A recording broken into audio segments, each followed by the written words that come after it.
Hello, everybody, and welcome to CELPIP Speaking Pro Target 9 Plus. This is Brandy speaking, and I will be your presenter. As we are getting started, I always remind you that your microphones are muted. We are going to use the Zoom chat box. So if you've got any questions, kindly place your questions right there in the Zoom chat area, and either myself or my colleague Simon will answer them for you. Simon is in the background, by the way. He'll be typing with you in the Zoom chat while I present. Now, we ask you to please keep an eye on your email inbox because later on today, within the next 24 hours, we'll say you will be receiving an email from us, and it's going to contain several links that will help you continue to study and prepare for CELPIP on your own time at home, perhaps while you're waiting to attend the next live session. So within that email, there will be links to access a survey if you wanted to leave feedback. You'll be able to open a study pack of materials. You'll be able to access a link that will take you to a recorded version of this same Speaking Pro webinar, and so on, many more. So again, keep an eye on that email inbox and it will arrive in good time. So please allow me to introduce myself, and then I'll ask you a few quick questions about yourselves as well to get to know more about you before we get started. So my name is Brandy, and I have been teaching for the CELPIP test for about 6 years or more, I guess now. So I am an online instructor for CELPIP, but I have been teaching many, many years, 26 years all said and done. I began my teaching career back in Northern Ontario, as that's where I was born and raised. But I currently live in Vancouver, which is on Canada's west coast in British Columbia, where it is actually a beautiful sunny day at the moment. I'm thrilled about that. What about the rest of you? Where are you from, or where are you now? Let me know in the Zoom chat, and we'll see how far and wide our audience reaches today. I'm guessing we've got lots of people already settled into Canada somewhere, but we often have people across the pond, I like to say, internationally. Yeah, so tons of people in Ontario, which is common. It's the most populated province of Canada, lots near the Toronto region. I do have some test takers from Australia today, which is exciting as CELPIP is now accepted in Australia for immigration too. Okay, we have some people from Iran and India. Maria's from Colombia, but you're in Canada now. Ooh, we have some South Africans on the line. Jamaica, even. Wow, we are really international today. I always get excited thinking about where you're from or where you're sitting right now, because I love to travel and you give me lots of ideas. Sri Lanka as well. Wonderful. Thank you for sharing that with me. I hope wherever you're attending from at the moment, you're settled in and comfortable and ready to learn and practice your speaking skills for CELPIP. Now, I did just mention earlier that CELPIP is available in the Australian market. So if you haven't yet decided where you might want to live and work someday, rest assured you can take the same CELPIP test, whether you're immigrating to Canada or to Australia. So we're very excited about that market. Okay, here's what we are going to do for the next couple of hours or so. I am going to start with an introduction to what your speaking test is all about. The CELPIP is an online test, so it's just a matter of knowing what the computer screens will look like and then how this test is scored and so on. So you'll do very well when you take this test. So we'll try to keep that introduction brief, about 15 minutes or so. And then we're going to spend our time looking at the first 2 tasks of the speaking test in today's session. There are 8 speaking tasks altogether, but we're going to do a very deep dive to give all of you a lot of practice with both tasks 1 and 2 today. We'll come back on another date for another webinar to tackle the other tasks. So task 1, you'll be giving advice. Task 2, you'll be talking about a personal experience that you had. For both of these tasks today, what I'll do is I'll provide a real CELPIP test question that was taken from a past CELPIP test. So you will never see these questions again in the future.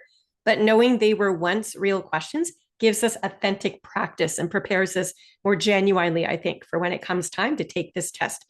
For each of these questions, we are going to discuss, to a degree, our own thoughts and details that we would include if we were to answer. And we're going to use the Zoom chat box to share our ideas, sort of like a gigantic online study session, if you will. And then after we've had a chance to think it through, I am going to play for you the actual recorded speaking responses of the real CELPIP test takers who answered those questions on their test at some point in the past. And as a group, our job is to listen carefully and detect the strengths and the weaknesses of each response. So I'm going to guide the discussion We will analyze these responses. And the skills we'll be learning about are the exact same skills that all of you will want to practice at home and then present very strongly when it comes time for you to do the test. I am going to launch an online Zoom poll after we've discussed each response, and I'm going to have each of you guess anonymously what score you believe these responses to have earned. And of course, I will reveal the score once we've had a chance to think about it. So the point is, by the time we're done analyzing, you all should be much more familiar with the scoring. And I'm hoping you're also able to detect the skills that make a strong response versus perhaps a bit of a weaker response as well. You will have a chance to practice your speaking for both tasks 1 and 2 as well. And this is partly why we keep our microphones muted in Zoom. So we don't want you to be shy. We want you to speak up, speak out loud, and practice today. But none of us online are going to hear you. So you don't need to worry about that. At the very end of today's session, I'll keep this part brief, maybe 3 minutes at the most. I will point out some of our free study materials and also introduce you to the online bookstore in case you wanted to do a purchase, make a purchase or two. Alrighty, so let us get underway. I'm showing you your entire speaking test from start to finish. Now, this part of CELPIP comes at the very end. You already will have finished your listening, your reading, and your writing components, and then it comes time for speaking. There are 8 tasks altogether. We're dividing them into 3 separate live webinars, as I just mentioned. So today is lesson 1, where we're looking at tasks 1 and 2. If you look to the right-hand side, you'll notice there's a preparation time column. And for most of these speaking tasks, you're only going to have 30 seconds to read the question on the computer screen and start thinking about the details you'll include. But there are 2 tasks, namely task 5 and task 6, that give you a full minute to prepare. And that's simply because there's more information to read through on the computer screen. Now, over to the far right is the recording time. And again, a quick glance will tell you that most of the time you're speaking for just 1 minute, but there are 2 tasks that require a little bit extra. We'll be doing the very first one today, as a matter of fact, in task 1, and task 7 as well, asks you to speak for 90 seconds. So we would want to prepare a few extra details to complete that time effectively. When you add up all your preparation time and all your recording time seconds, you'll notice that even though there are 8 responses to deliver, the entire speaking test goes by very quickly. So 15 minutes or so, you'll be all finished. When you complete your task 8, your entire CELPIP test is done and you get to exit the testing room. So that is the ultimate goal. Hopefully you'll feel accomplished and that you've done a great job as you're exiting. So here's a quick example of what your computer screen looks like, plain and simple. We won't be workshopping this particular question, but I did want to point out that it tells you at the top left which task you're working on.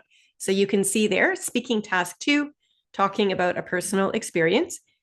When you begin each task, I think it's very helpful to look at the time clock first. Take 1 second of your time and glance here. You'll notice that this is a 30-second prep time with a 60-second recording. And knowing ahead of time how long you'll be speaking is going to help you plan the appropriate number of details to a point. So this is a 30-second question. So you'd have 30 seconds to read through the question. Again, start thinking about your ideas. You're given paper and pen right in the testing room. So feel free to take notes if you want to. If an idea pops into your mind, I would write down a couple of words just to keep yourself on track. So when you speak, you'll know exactly what your ideas will be. Now, the preparation time clock is also going to face you in the middle of the computer screen. So honestly, you cannot miss it. This would start at 30 seconds for this particular task and work its way backwards. And the moment that clock gets to 0, you're going to hear an automated voice speak through the headset that you're wearing in front of your computer. And it's going to say, "Start speaking now," at which point there is a microphone attached to your headset. And the microphone is going to turn on. And then when you start to speak into that mic, you're going to record your answer. And it's the recordings you make that will be sent out later on to the rating team that will listen in and give you a score based on the skills that they're listening for. I think on most computer screens for CELPIP, you are going to notice a next button in blue here in the top right-hand corner. And for most aspects of this test, it's helpful because if you finish a question early, rather than sit and wait for that time to count backwards, you'll be able to click next and move yourself through a little bit more quickly. For speaking, I don't think you'll need to use the next button as your preparation and your recording time is very minimal. But be aware it is there. When you click next, you are going to move forward, ready or not. So be confident if you click next. You can never go back. And that is something also to note. And you don't get to carry the extra time with you either. All right, so be aware that the only purpose for clicking next would be if you're finished a question early and ready to move forward. Okay, when you actually do start to speak into the mic after you've heard that automated voice say to you, start speaking now. This is almost exactly what you'll see in the middle of your computer screen. So first of all, you'll see the word recording, and that is a dead giveaway that your microphone is live. Anything you say is going to be recorded as part of the answer. And when you speak into the microphone itself, speak in a comfortable voice as you would having a normal conversation. That little gray bar is going to bounce up and down as it's doing now. And that's reassuring to you that the mic is correctly registering your voice. So having that gray bar in the middle of the screen like it's doing now tells you that your volume is fine. You don't want to yell, right? And you don't want to whisper. So just talk in a normal voice. The only difference that you'll notice on the official test, different from what you see here, is that little blue bar beneath the word recording is the timer, and it's actually going to move all the way over to the right-hand side. It's going to fill up the remaining white space. And because this is a 60-second recording time, it would take, in this case, 60 seconds for that to occur. So again, as you're speaking aloud, you might have notes in front of you, and that's fine. You can look at them, but do glance at the timer from time to time because you want to know roughly when it's time to start winding down the answer and finishing up the response. When time is up, the microphone just turns off. So if you're still talking, you are going to get cut off. You'll hear examples of that happening in the samples I'll play for you today. And it's not generally a huge problem as long as it's obvious you were winding down and finishing anyway, but we try to avoid getting cut off if we can at all help it. And that's where practice comes in at home. You get to develop a feeling for what it feels like to speak for those 60 seconds and so on. All right, before we get into our practice, I did want to spend about 5 minutes going over what we call the speaking performance standards. So this is a checklist of skills. There are 4 categories of skills, you'll notice on the left-hand side. These are the categories of skills that the rating team is listening for you to demonstrate as they're reviewing the recorded responses that you've made. So that very first category or dimension is called content and coherence. And if you look in the middle column there under those guiding questions, you'll notice it says, how well are your ideas organized and developed? And to the very far right, under the important factor column, you'll see numerous skills there included that the rating team is hoping you'll demonstrate well. So think of it this way in simple terms. Basically, the more interesting, the more well-developed with examples and supporting details your answer is, the higher the quality of the answer will be, and therefore the higher the score as well. Beneath that is vocabulary. And your question here is, what is the range of your vocab and can you use it naturally? So as you speak, you want to make sure the words you're including, of course, are accurate. We have to understand the meaning, but they also have to be natural. We don't want to force these big, long, complex, and formal expressions into our responses when the situation doesn't call for it. It wouldn't make sense in that case and would actually harm your score if you don't use words that are natural for the situation. So choose accurate words, yes, but be natural and suitable about it. The final piece to your vocab to earn a higher score is to try to be more precise and descriptive and specific with your word choice. And we'll look at examples of this throughout today's lesson to hopefully help you understand what it means to have a precise vocabulary. The bigger the range, the bigger the variety you can demonstrate as well is going to help your score here. Right below that is listenability, and this relies heavily on your speech presentation.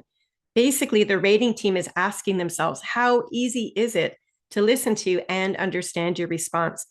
So, of course, we want to speak with an appropriate volume and speed.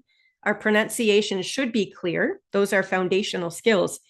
We try also to move the speech forward smoothly with a good rhythm and flow. We try not to pause too frequently. We also try to minimize interjections and interruptions to the best of our ability. If you say or sometimes, I think that's natural. But if you say several times in every sentence, it's going to interrupt the flow. So all of these factors will be assessed as the recordings are being played for the listening raters, the speaking raters. Also, part of this dimension looks at your grammar and your sentence structure, believe it or not. So the rating team will not have a transcript of your answer, but they can tell by listening to you speak. If you are speaking in grammatically correct sentences, the more complexity you can demonstrate, the better your score will be. And also the better variety you can demonstrate. A stronger score would happen too. Right below that is task fulfillment. Last but not least, of course, we want to completely answer the instructions from the test question. Our details want to be relevant, sure. Our tone also has to be appropriate. So we would decide right away if we want to be formal or casual, and we would choose words that would convey that correct tone. Tone is also a little bit about emotion. So depending on what the situation calls for, you might choose word choices or even insert a tone of voice to help convey that emotion that you're hoping the listener would feel. And last but not least is length, right? So if you're asked to speak for 60 seconds, try to get close to it. If you're only speaking for 30 seconds, it's probably not going to be enough time to give an authentic assessment of your score. So the last thing we need to know about scoring procedures for the speaking test is that your score for each task, so you'll get an individual score 8 times, right? 8 speaking tasks, and each task will be scored based on a combination of the strengths and weaknesses you're demonstrating. So it's not probably good enough to do really well in just one of these areas. So I'll use listenability. If your pronunciation is flawless and your grammar's fine and your sentence structure is fairly complex, etc., sure, you'd probably score quite well there.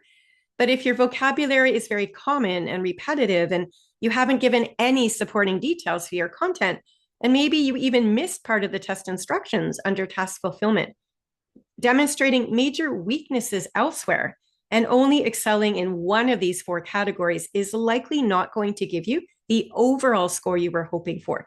So when you practice your speaking at home, I sincerely encourage you to record your voices into a cell phone, let's say, type out your own transcript so you can see what you've said as well as listen to yourself. And I want you to use this exact checklist. You'll get it in your study pack. It's also available publicly on the celpip.ca website. Go through these important factors and double check that you're at least demonstrating the skills, because each of you needs to put effort into really building up a well-rounded response. We don't ever want to just focus on one particular factor of 20.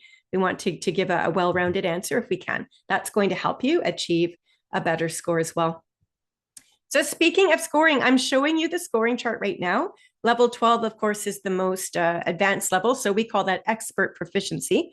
The CELPIP levels are demonstrated on the left of this chart, as you can see, and they match against the Canadian language benchmarks, which are noted to the right. And CLB levels are used as a proficiency language benchmark across Canada. Some of you might even know already what your CLB score is if you've taken some language assessments here in Canada. At any rate, what score are all of you aiming for? Let me know, please, in the Zoom chat box. We're all different and we all have different reasons for taking CELPIP. But depending on your purpose for taking the test, it is going to influence the score that you'll need.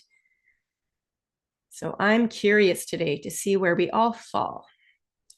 Okay, looking in the Zoom chat, I can see that everyone here, most people, not everyone, most people are targeting between a 9 and a 12, with the vast majority of 9 or 10. All right, and that's very common for today's session because we call today's session Speaking Pro Target 9 Plus, because the whole purpose of today's webinar is to introduce you to the skills that you'll need to demonstrate while speaking to earn at least a level 9 on your speaking test, which is effective proficiency. Depending on how far you push the skills that we're practicing together today, you will be able to demonstrate a higher ability. So how far you go is largely up to you. I'm going to lay the foundation today and present these skills, and then it's up to you to continue to practice them at home. All right, so to that end, what we're going to do in today's session as we listen to those sample responses, I'll let you know right now that most of these responses we'll hear today, the people have earned either a level 8 or a 9. We're really going to target that threshold. And by the time we're finished today, after our in-depth analysis, I want all of you to understand the difference between what a good score is, which is level 8, versus an effective score, which is level 9. There's a huge difference between those two levels alone. So once we tackle that first hurdle and get into the level 9, as I say, the rest of those skills tend to follow suit a little bit more quickly, I find, my experience of teaching. So that is the goal. We will be listening to one level 12 sample today as an example.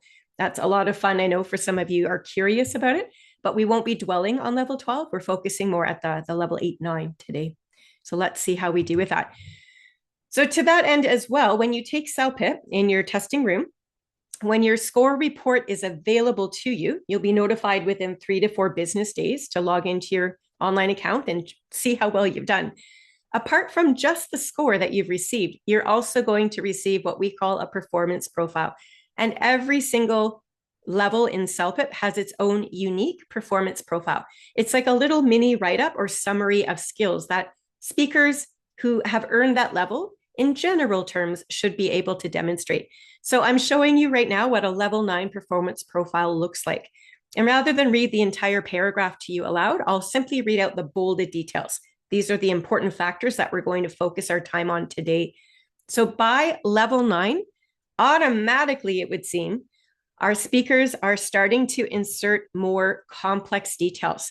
So there will be stronger evidence of supporting details and examples to really develop the main points being delivered. That on its own is a huge marker of level 9 versus level 8. Level 8 tends to be a little bit more common in general. But by the time we get to level 9, it's more intermediate. We're approaching advanced. We've got some complex details to back up our points and make the whole response more interesting, frankly.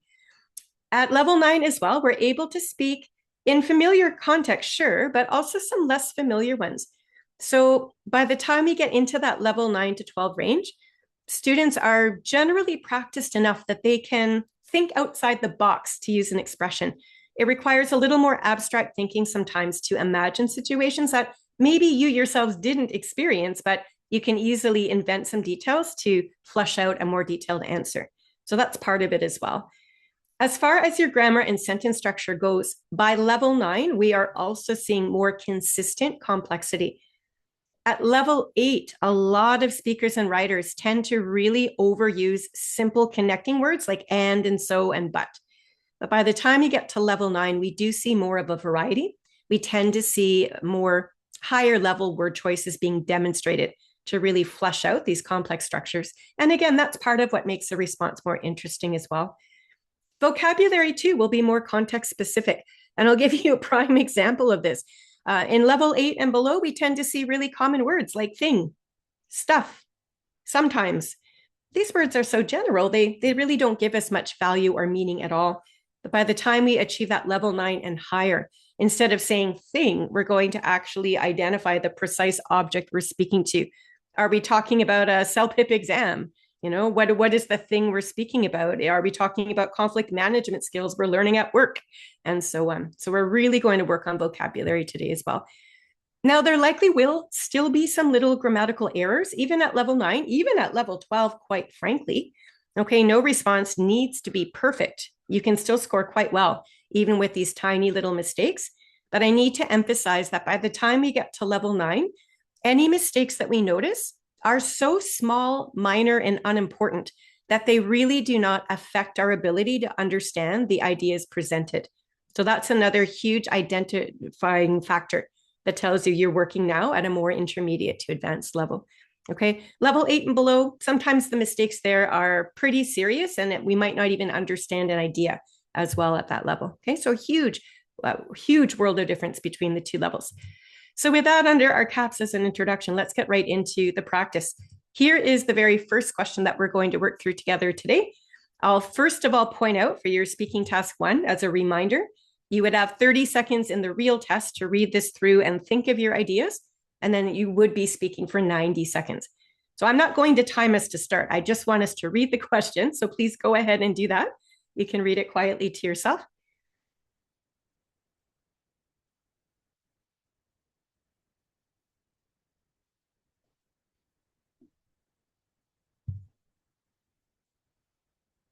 And I've just placed 3 questions of my own at the bottom of the screen. I was hoping we could use the Zoom chat box to answer these questions together very quickly, as they're fairly straightforward, I think. So my first question is simply, who are you speaking to? Can you quickly find the man's name and also the relationship to you right from the question, and let us know in the Zoom chat when you're sure. It's important to note these details because this is a role play. So you want to make sure you're following test instructions and you're talking to the right person, basically. It's a good way to start. Okay, yeah, really quickly. You see how fast that was? Everyone says it's Mark and it's your friend. It's important to note Mark is a friend because that gives you permission to be a little bit more casual. And in that case, if you wanted to use idioms or slang expressions that made sense in the context of your answer, I think that would be okay. If this were a more formal approach, though, you probably wouldn't use slang, right? So that's a decision you will need to make very quickly. So we're going to be a bit casual if we'd like. We're talking to our friend Mark. And then the situation, let's star his name there. The situation is a fairly common one, I suppose. We're reading from this question that Mark has a romantic interest in this woman that he works with, but he's just really shy and he has no idea how to even approach this woman and maybe what to talk about. So before we get carried away with the actual advice we'll give Mark, can we pause for a moment and make up a name for this woman that he works with? When you actually record your answer, remember the more precise and interesting you are, the better your score. And thinking of a name would just be one very easy, precise detail to mention, rather than just say, hey, Mark, I know that you have eyes for that woman over there. It doesn't tell you much, eh? So what is her name? That's all we need is a name. We've got lots of names coming in already to the Zoom chat. Pick one. It's a woman's name. It has to be a woman's name because of the instructions. Follow the instructions. But yeah, Sheena, Elena, Lizzie, Patricia, Anna. Yeah, honestly, it doesn't matter. Just go with the name. Just go with the name. So Catherine has chosen Katharina. Sure, let's use that one. That's a pretty name. I've never heard that before. So let's go with that one. Okay, so when you are starting your answer, before you even get to the advice, down the road, when we get underway, we know we'll be giving Mark advice about how he's going to talk to Katharina and then also what they could talk about. But before we even get to that, the meat of the answer, as it were, we're going to probably give a sentence of introduction. And I'd like to just demonstrate what that sounds like. This is something that I'm hoping will come automatically to you with more practice. We don't have to overthink it. We're just going to paraphrase the situation. So here's how I might start my answer if this was my question. I might just say, hey, Mark, I know for sure that you're interested in Katharina, but I also know, my friend, how shy you are about talking to women. Good news for you, Mark, I am not shy, and I've got some great advice about how you're going to talk to Katharina and maybe even what you could talk about.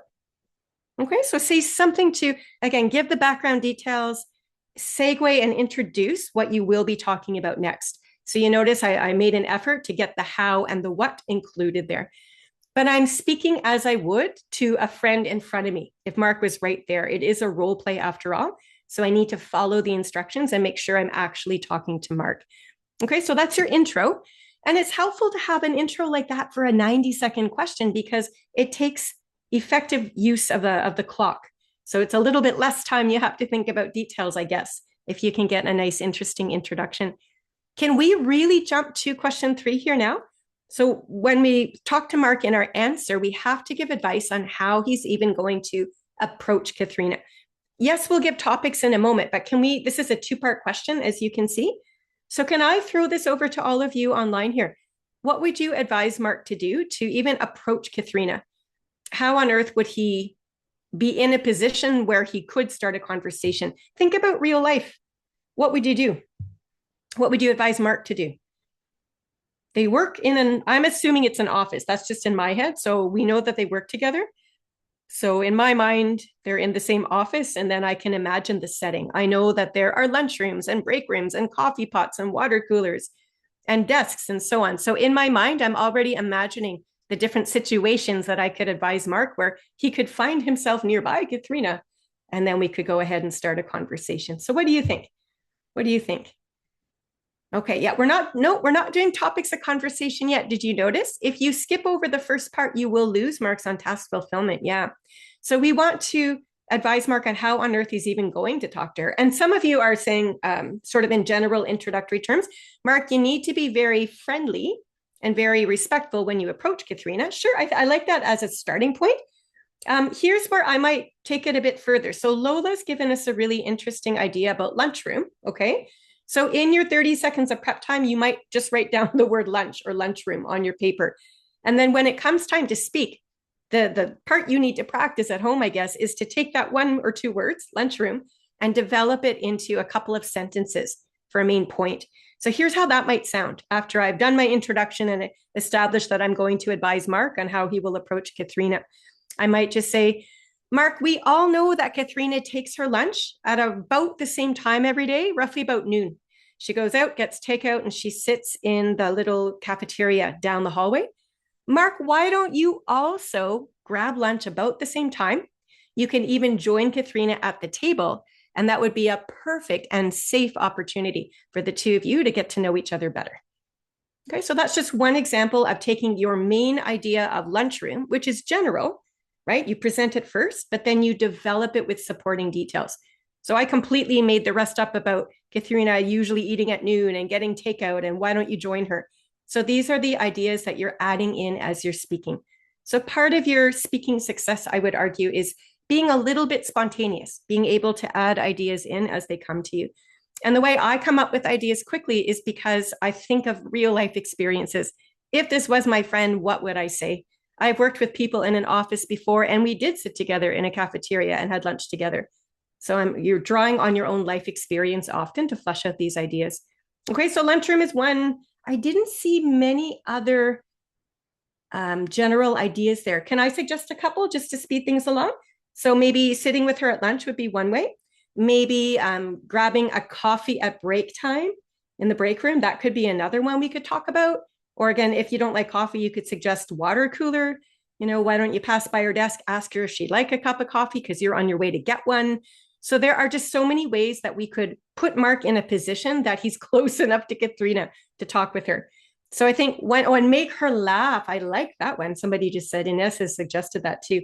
Yeah. So once they're sitting at the lunch table together, you might just say, and Mark, you know, she'll probably appreciate a good sense of humor. And I know that you're very charming. So why don't you tell her some jokes or just be lighthearted, and I'm sure she'll enjoy your company and have a few laughs. Yeah, that would be a good idea. After you've covered the how, and you don't want to spend all your time on how, maybe half the time, you do need to segue to the topics. And we want to be precise. So what would be appropriate topics that Mark could start up with Katharina? You could think of icebreakers if you wish that are general, but try to be interesting. I mean, when you're just getting to know someone, and in this case, maybe it's a romantic relationship, we could say, you know, what would be appropriate here? Nothing too personal, I wouldn't say, but something fun. What do you think? I would not talk about a pay raise, Michelle. Oh, and that's just my value system. I mean, if that's what you want to talk about, it's your business. But at least maybe I'm looking at this from a cultural perspective. Canadian customs dictate there are topics of conversation that you really don't talk about when you don't know somebody. You don't talk about relationship status. You don't talk about religion or politics, especially in today's climate, and you don't talk about money. So I would avoid those 4 particular topics and do something a little safer myself. But again, it's really individual. You all need to decide. Hobbies is coming up now. Food is coming up now. Job projects is coming up. Wonderful. Now we're on to things that would be both comfortable, but also you could develop. So just using something about a hobby. Sure. Like, can we develop that as a moment? So we might just say, hey, Mark, I think a really interesting but safe conversation topic to get to know her better is to maybe ask her about her hobbies. So once you've introduced that as your main idea, you want to develop that. Can you give an example of a hobby, maybe? Something that Mark does, or maybe something Mark knows Katharina does? What would you suggest there? Is there a hobby that one of you has that you could pretend belongs to Mark and we could draw that in? So Lola's suggesting hockey. We've got ice skating. We've got table tennis. We've got going to the gym. Wonderful. Pick one and run with it. Whatever the first one is that comes into your mind. They might just say, again, after mentioning about hobbies, you might say, for instance, Mark, we all know how much you love working out at the gym after work. Why don't you ask Katharina if she also has a gym membership? And if so, you could even invite her to join you. That would be a really great way to get to know her and find out more about what she likes to do to stay in shape. Okay, so again, take the time to really develop these points once you've introduced them generally, that is a surefire way to help propel you up into that level 9 to level 12 area. Okay, wonderful. And again, when you're done with that one, think of your transition. You might say, or Mark, if hobbies really isn't your thing, hey, why don't you ask Katharina if she's ready to give that big presentation at work on Friday afternoon? And then you could go on at length about what presentation she's doing and so on. So the world is your oyster, to coin a phrase. I mean, there is pretty much anything you can think of that would be suitable for two people getting to know each other. But your biggest challenge, I think, is to give not just the general idea, but to develop it with those examples. And that's what we're going to practice so much today as we go through each sample response. So speaking of sample responses, what I'd like to do now, I'm going to play for you the very first sample response for your task 1. And this is a woman who had this exact question at some point on her own CELPIP test. On the actual test, remember, the rating team just has the recording you've made. They will not have a transcript, but we are going to use transcripts as we listen today because I think it's helpful for each of you to see the words that you're hearing aloud, because you really do want to start getting very proficient at identifying strong examples of vocabulary, sentence structure, grammar, ideas, etc. You will receive all of these transcripts and even the audio samples too in your study packs later on. That's what the email we're sending to you will partly include. So no need to try to copy this down. You will receive it later to review. But for now, why don't I play the sample and we can follow with the transcript. And after we've listened, I'm going to ask you a ton of questions to see how well you can determine a strength from a weakness. And then we'll guess the score. Here we go. Hey, Mark, I heard you're interested in Sherry. Wow, that's really good to know. She's a really awesome person. So you're really shy about it? Then why don't you just like ask for a coffee, during like lunch break or something like that? Maybe you can just like initiate. Maybe, hey, do you wanna talk about project or something like that? That will be actually kind of smooth way. She won't be really, creeped out by it. Sometimes the female coworkers, when male coworkers ask them out, you feel kind of like they feel a little bit creeped out, especially they just like approach in a kind of a little bit wrong way or something like that. But if you ask for a coffee, to talk about project, you guys working together, that would be actually really nice, to talk about. She will feel like, maybe friendly about you. And maybe once you succeed in, asking out for a coffee, maybe you can start asking for lunch or something like that later on. Maybe ask for like a drink, after work, but very casually. That'll be, the key. So good luck with it, Mark, and I hope she likes it. Okay, so I won't reveal the score until after we've talked about it. I just want you to start thinking about strengths and weaknesses and thinking back to that big, long checklist of skills that we talked about earlier today or already. I'm going to start with the third category down called listenability, because this woman's speech is really fresh in our minds, and I wanted to talk about it before we forget what she sounds like. And the very first factor is foundational. I'm curious for you to let us know in the Zoom chat, was this woman's pronunciation clear? Would you say yes or would you say no? Let's make it super easy as we begin our analysis together.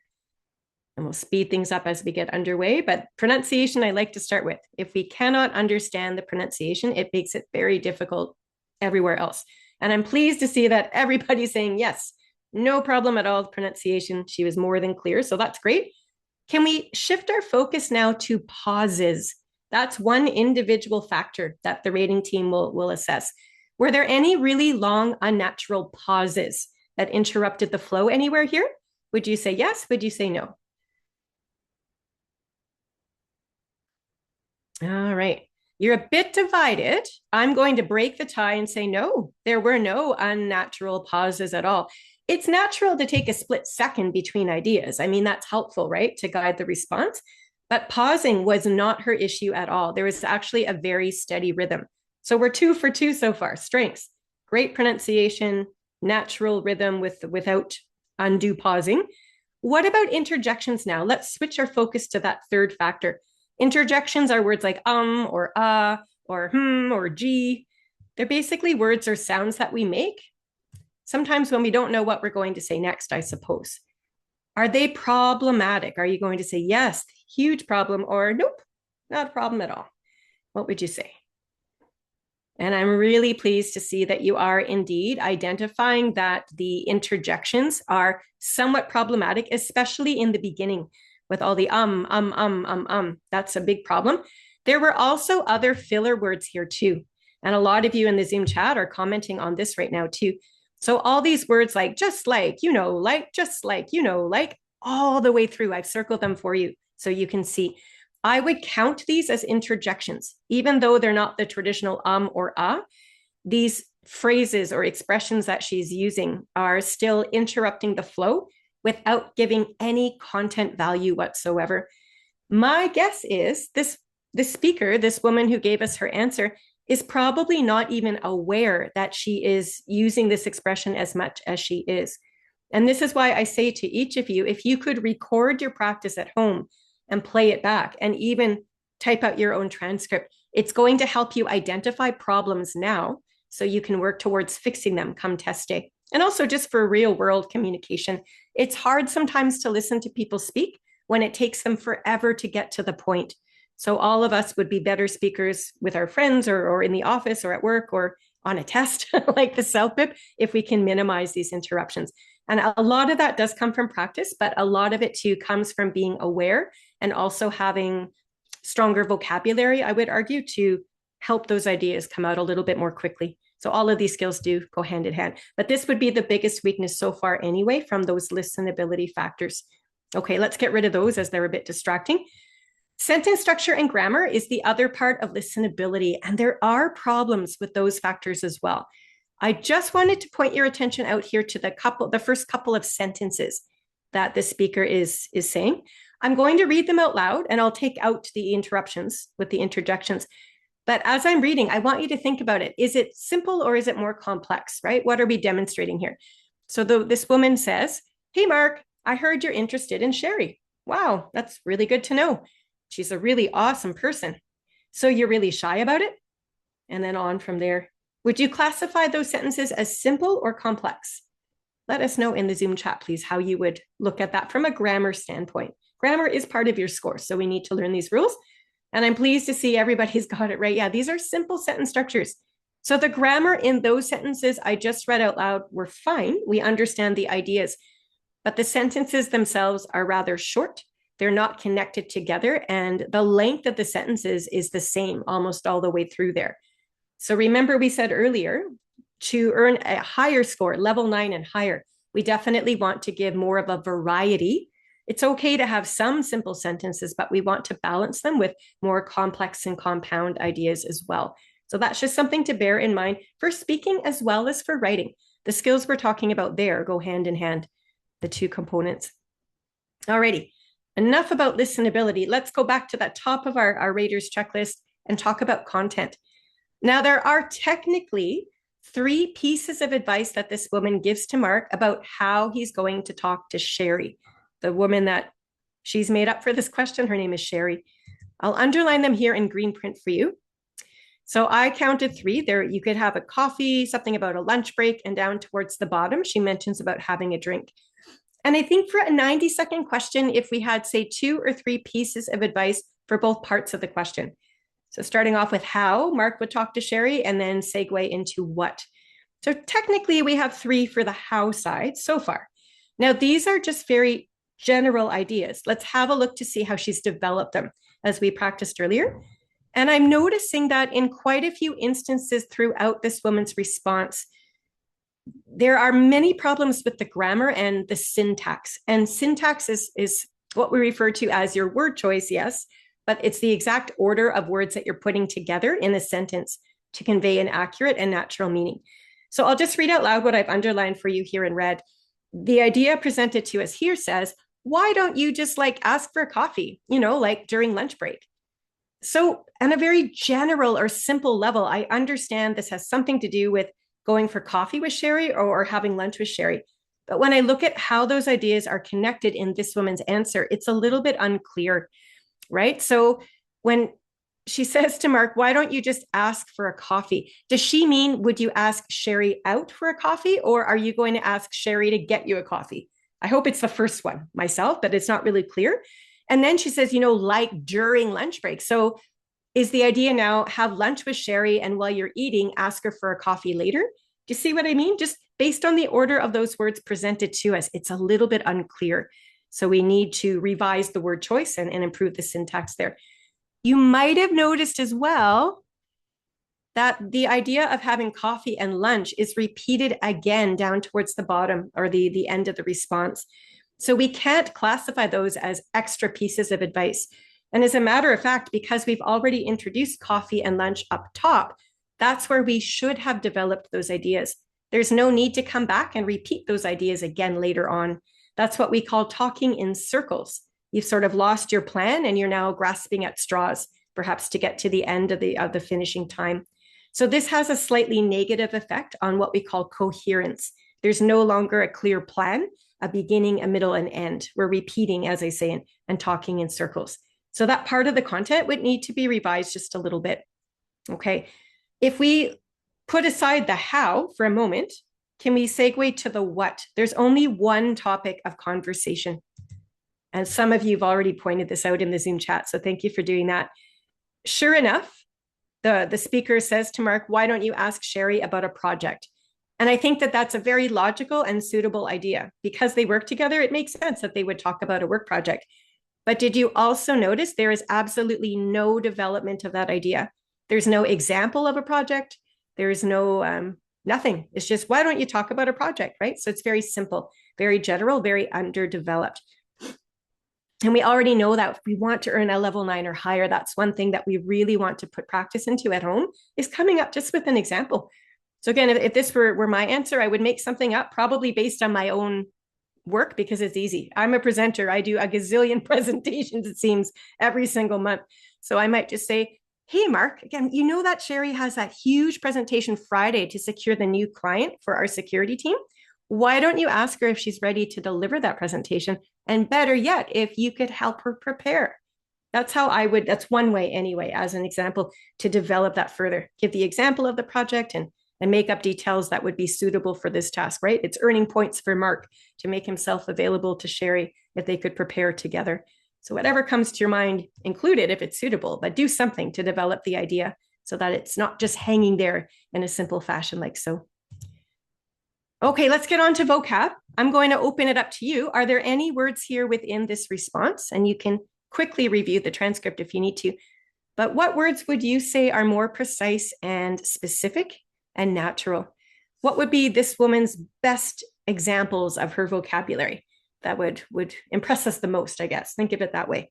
Are there any words that pop out at you? Or sometimes it's a couple of words together, maybe? I notice a few myself. I didn't notice too many, I'll have to say that. So if you're having a hard time finding them, maybe it's because there really aren't so many. But there's definitely a few that are worthy of mentioning here as really great examples. And it looks like in the Zoom chat, you've all sort of found the first two anyway. I'm going to zoom down to the bottom as well. Maybe you haven't looked at the bottom yet. But these three examples I thought were the best. Initiate's a really strong way to say start a conversation. But start, that's a very simple or common word. And when we say initiate instead, we're showing the rating team that we have a more widely developed vocab. That's what we're trying to do. That expression creeped out is fantastic. What it means, it's casual, but we're talking to a friend, so it's okay to use casual speak here. If somebody is creeped out, they're uncomfortable. So what this speaker is saying to Mark, basically, make sure that you're talking about suitable topics with Sherry so she's not uncomfortable. That's what the meaning is. And she's used this expression about creeped out, which is wonderful. And at the bottom there, casually, I thought was a very nice touch. Have a drink casually. A lot of us would use that. Some of you are looking at kind of a smooth way. I don't find that natural myself. I've never heard anybody use that expression ever. I know what the speaker means.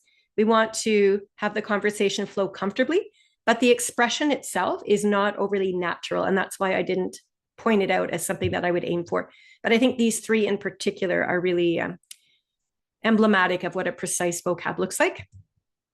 Did you notice on the flip side, though, a lot of the vague, the casual, the common, and the repetitive vocabulary. So 4 times alone, this woman has used the expression something like that, something like that. The word something all by itself tells you nothing.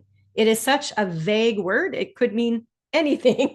If you get my drift, we never want to use language like that if we can help it. So we don't want to repeat. We don't want to use vague words like something. And then apart from that, all the way through, I've just highlighted a few examples to show you what I mean. Coming back to the syntax issues, we know what she intends to mean, but it's the wording she's choosing. It's just not quite natural. So that first example follows the notion of being creeped out. So again, we know she means don't talk to Sherry about uncomfortable topics or she'll be nervous or creeped out. That's what we know she means. But look at the wording here. She says to Mark, just like approach in a kind of a little bit wrong way or something like that. So again, the words need significant revisions to be more natural and accurate. Down towards the bottom, we know what she means. You know, you can ask Sherry out for lunch, sure, but we wouldn't say start asking for lunch or something like that. Again, it goes to a little bit of a verb form error, but also with the syntax. We don't put those words together in an accurate or a natural way. So the good news is we know what she means, right? That is a strength.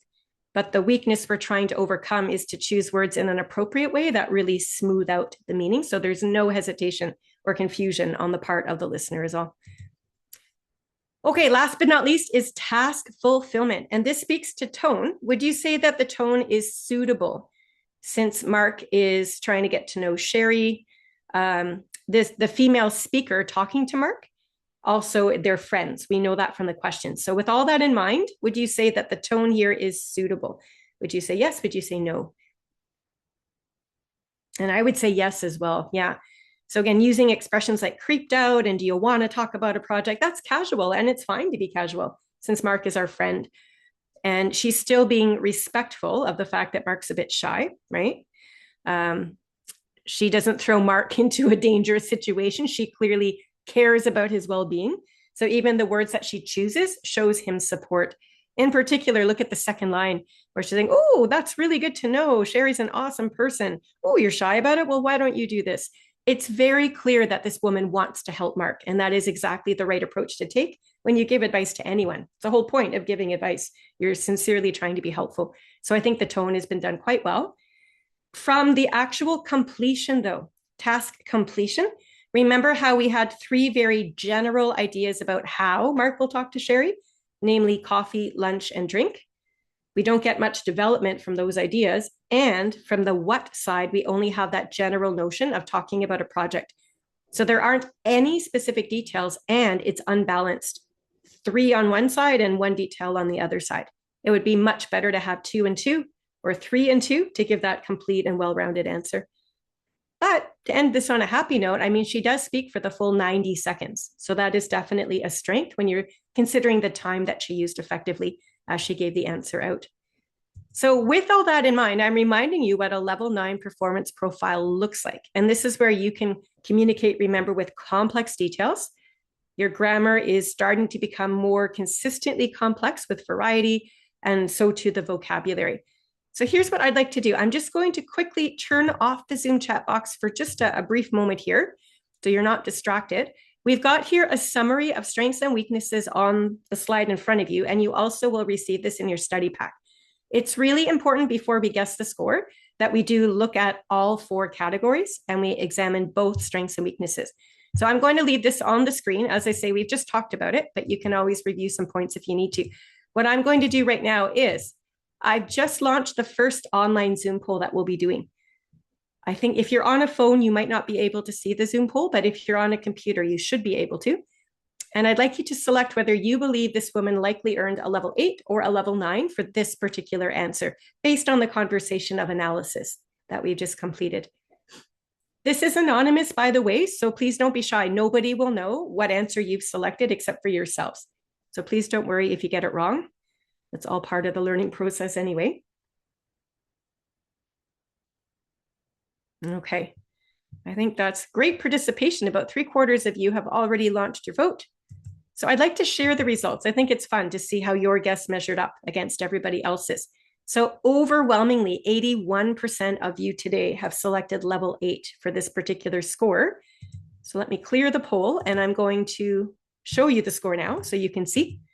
And you're absolutely right, the majority. Yep, level 8 indeed. So remember, a level 8 is still a good communication score. That's what level 8 means for CELPIP. But all it means is if we want to step up into level 9 or higher, we really need to give those supporting details and examples. We really want to work on those complex structures and grammar, smooth that out with the syntax, avoid all of those filler words that we heard and so on. So my best advice to you is that when you are trying to increase an entire level on your CELPIP test, it doesn't just have to be from 8 to 9, it could be from 5 to 6. If you're just trying to climb that score chart ladder, I call it, my best advice is to, as I say, speak into your phone, record it, type out your transcript, go through those 4 categories with the checklist. You yourselves need to be fairly familiar with what your biggest challenges are. And I want you to pick the biggest weakness you've demonstrated in each of the 4 areas. It is not good enough to just look at one weakness. So for example, this woman did say something like that all the way through. Yeah, and that was a weakness. But that's just one weakness. If everything else in the response had been high level, she probably would have scored a higher level than 8, right? That's the scoring doesn't deduct points because of one weakness. What it does is it looks at all 4 categories and it wants a well-rounded demonstration of strengths across all 4. So again, if you know what your biggest weakness is in each of those 4 areas, you want to devote ample study time to all 4. And once you improve all 4 of those weak areas, you're working on the entire Raters checklist. And that's really how you start to see progress. So that's how I would encourage you to approach this anyway. Just a tip. You don't have to, of course, but that's how I find it's helpful. And I've seen a lot of students have success with that approach. So I thought I'd share that with you.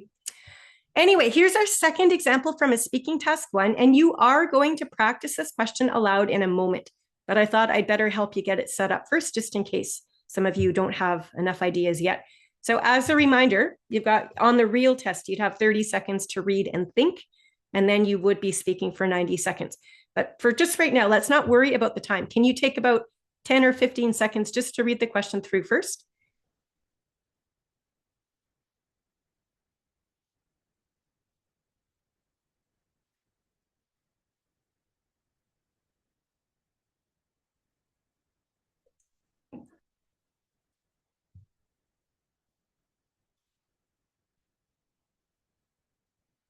Okay.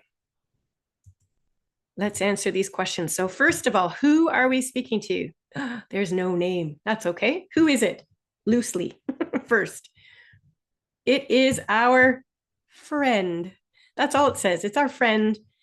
Here's the thing. When there's no name, I want you to make it up. And the only thing you have to be a little bit mindful of is figuring out if it's a man or a woman. So this question says he.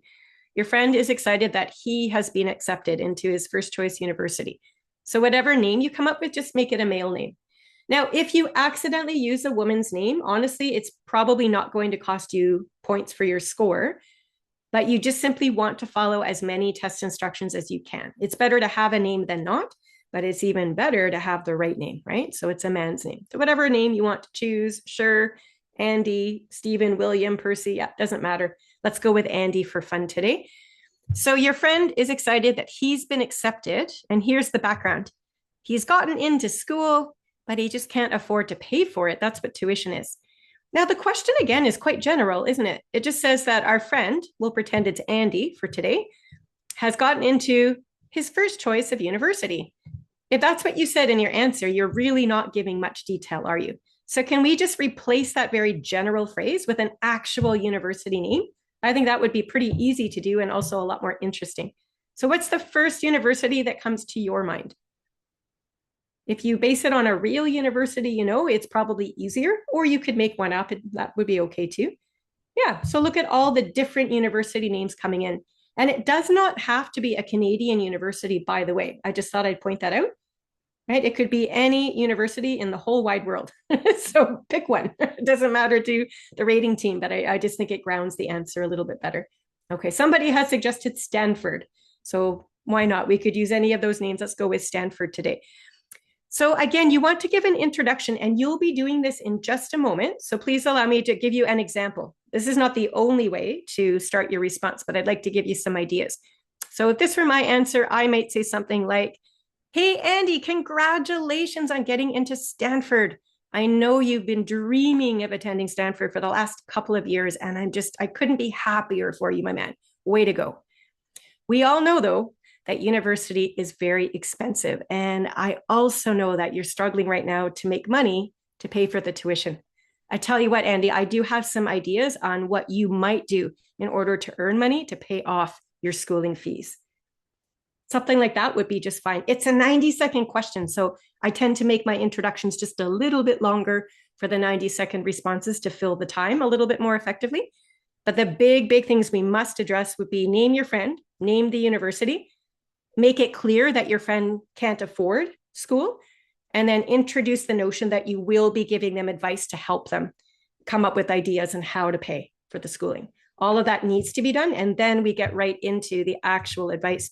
Can we brainstorm a few ideas right now? I think in a 90-second question, you probably will have time after your introduction to come up with maybe 3 different pieces of advice. And I bet you if we just all share ideas right now in the Zoom chat, we'll have at least 4 or 5, I bet you. So I already see the one coming in: scholarship, student loan. Yeah, those 2 would work. Working part-time, maybe. Those are 3 right there. That would be enough. Is there anything else you can think of? So we've got work, we've got scholarship, we've got loan. Those are the 3 that have come in. I could think of just a couple more. You won't probably have time for 4, but I was thinking you could also borrow money from your family if you're comfortable doing that. That could be an option if you wanted to bring that in as well, and so on. Okay, we'll leave it at that for now. So let's pick one and just really hammer home the point that it needs to be developed. Can we talk? Let's do the job one. I think that's always the easiest. Okay, so if we suggest to our friend Andy that, first of all, we could say, first of all, Andy, I think it would be wise for you to apply for a part-time job to earn enough money to stay afloat and pay off the tuition term to term. Okay, so you've introduced part-time job, but that's just the main idea. We haven't given any specific details yet. So can you help us all with that now? Let's pool our ideas in the Zoom chat. Where would you suggest Andy work? Can you be particular about a company and a job posting or a job title? Can we be a little bit specific here? Have you seen any job postings recently? Or maybe think of where you work right now and turn that into a possible job for Andy. So there's always ways to connect ideas, right? Okay, what do we say? So part-time job. Oh, I'm getting some ideas privately. I'm looking for you to share with everyone if you wouldn't mind. Okay, so Maria is suggesting work at Tim Hortons at a cafe. Okay, so Harmeet is saying cafe. If I might suggest, that's too general because I can think of 5 cafes off the top of my head. Can we name a cafe? And that's what we had with Tim Hortons is a coffee shop. So Tim Hortons is 100% more precise than cafe. Can you see the difference between those 2? So let's go with Tim Hortons just because I think it's a Canadian institution, right? Again, it doesn't have to be a Canadian company you're mentioning, but it was the first one mentioned in the Zoom chat. So let's run with that. If you advise Andy to work part-time at the Tim Hortons, what particular job would you advise? Can we add yet another specific detail to develop this point further? Okay, so cashier at Tim Hortons, sure. Yeah, could. Any other ideas come to mind? Barista is a fancy word for the person that serves the coffee. I like that, Gavin. I think that's you're showing more of a range with that kind of a word. Yeah, now there aren't waiters at Tim Hortons. There would be waiters like a restaurant. So there would be servers or baristas, I would say, or cashiers. There wouldn't be bartenders at a coffee shop, to my knowledge. So I don't think that would be quite accurate. A baker, there we go. A crew member, you've got it now. A shift trainer, awesome. Now you're going to pick one only, of course. You're not going to rattle off 6 different jobs at one cafe, right, in your answer. But it just goes to show you with a little bit of thinking, how many different ideas have we come up with for job titles at a Tim Hortons coffee shop? Pick one. That's all you have to do is come up with one. So you might just say, first of all, Andy, I saw a job posting at the Tim Hortons on campus. They're hiring shift crew supervisors. And I know that supervisors make just a little bit above the minimum wage. Why don't you throw an application in it and see if you can get hired on? It would be ideal because you wouldn't even have to commute to get to your job. So you'll save money by not needing a bus pass. You can just walk directly to work after your class is finished. Boom, done. That's one idea about getting a job. And we've developed that into about a 15-second response, right? And that's kind of the name of the game. It's time management. And it comes with a ton of practice the more you do this at home. So whatever main idea you come up with, pause to think of your specifics. And the part you'll want to practice at home, I think, is to develop those into full-on sentences. And when you're done with that, you're going to segue to another with the transition. You might just say, or Andy, if you feel you'll be too busy to work, maybe instead you could ask mom and dad for a loan. You'll pay them back, of course, but they've always been generous in the past, and on and on and on. So you're speaking to fill the time. There's no rule about how many main ideas you need, but I would argue you'll want at least two. Never give just one. Well, I shouldn't say that. I would argue you should have at least two, possibly three, because you're giving a more well-rounded answer. Not always the case, as you'll see. I have an example to show you, but I think that's kind of a rule of thumb. You're giving lots of different ideas that are suitable for the task. Okay, does that help a little bit? You are going to practice this yourself now. So I'm hoping you're feeling a little more prepared. Now, this is low stakes. Remember, your microphones are muted and none of us will hear you. This is not the official test, so you don't have to be nervous about how well you do here, but I want you to try your best. I'm going to flip over to the next slide and it will still show you the same question we've just talked about. And also it'll give you a preparation time clock. I'm still going to give you 30 seconds to think in case you want to do some more development on your own. When it comes time to speak, I will announce it out loud and set my timer for 1.5 minutes. And I do want you to speak for the full 90 seconds. Give your introduction, get to your pieces of advice. Remember to support each piece of advice with some specific examples. The more interesting, the better. All right, is everybody ready? Let's have some fun with this if we can. All right, so here's the same question. Notice the timer's at the bottom. Your 30 seconds of prep time is beginning right now.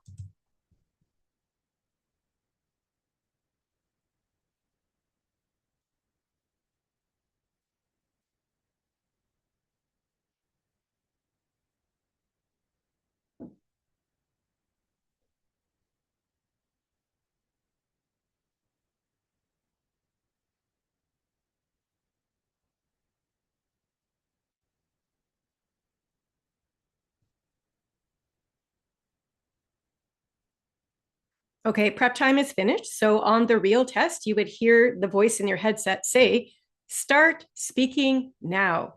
And I'm setting now that 90-second timer.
Okay, time is up. So I trust you were watching that timer as well. Now, somebody asked in the Zoom chat box here if you would lose points if the time cuts out. And no, not necessarily. I don't want you to think of losing points, first of all. You don't get deducted points on CELPIP. You get a strong score for demonstrating strong skills. If you are in the middle of your conclusion and you've already given a very full and complete answer and supported yourself well, getting cut off at the end of your conclusion there is not going to be a problem. So once again, the CELPIP rating team is not looking for perfection from you. It's just 90 seconds is the time they're giving to you for you to use to the best of your ability to really demonstrate the skills that you have. Yeah, so don't stress too much about being perfect for the time. Just get close to it. Does that help a little bit? Yeah. And likewise, on the other hand, I should say, if you finish a few seconds early, maybe there are still 5 or 6 seconds left on the clock, but you're done, that's okay too. Provided you've given a very full and complete answer, then that is more than enough. I would argue, by contrast, if you have about 30 seconds that you're just sitting there, well, then that's a bit too short. Yeah. But get close. And that term is a bit flexible. Close with the full and complete answer is the way you want to do it. Yeah. Good questions today here, for sure.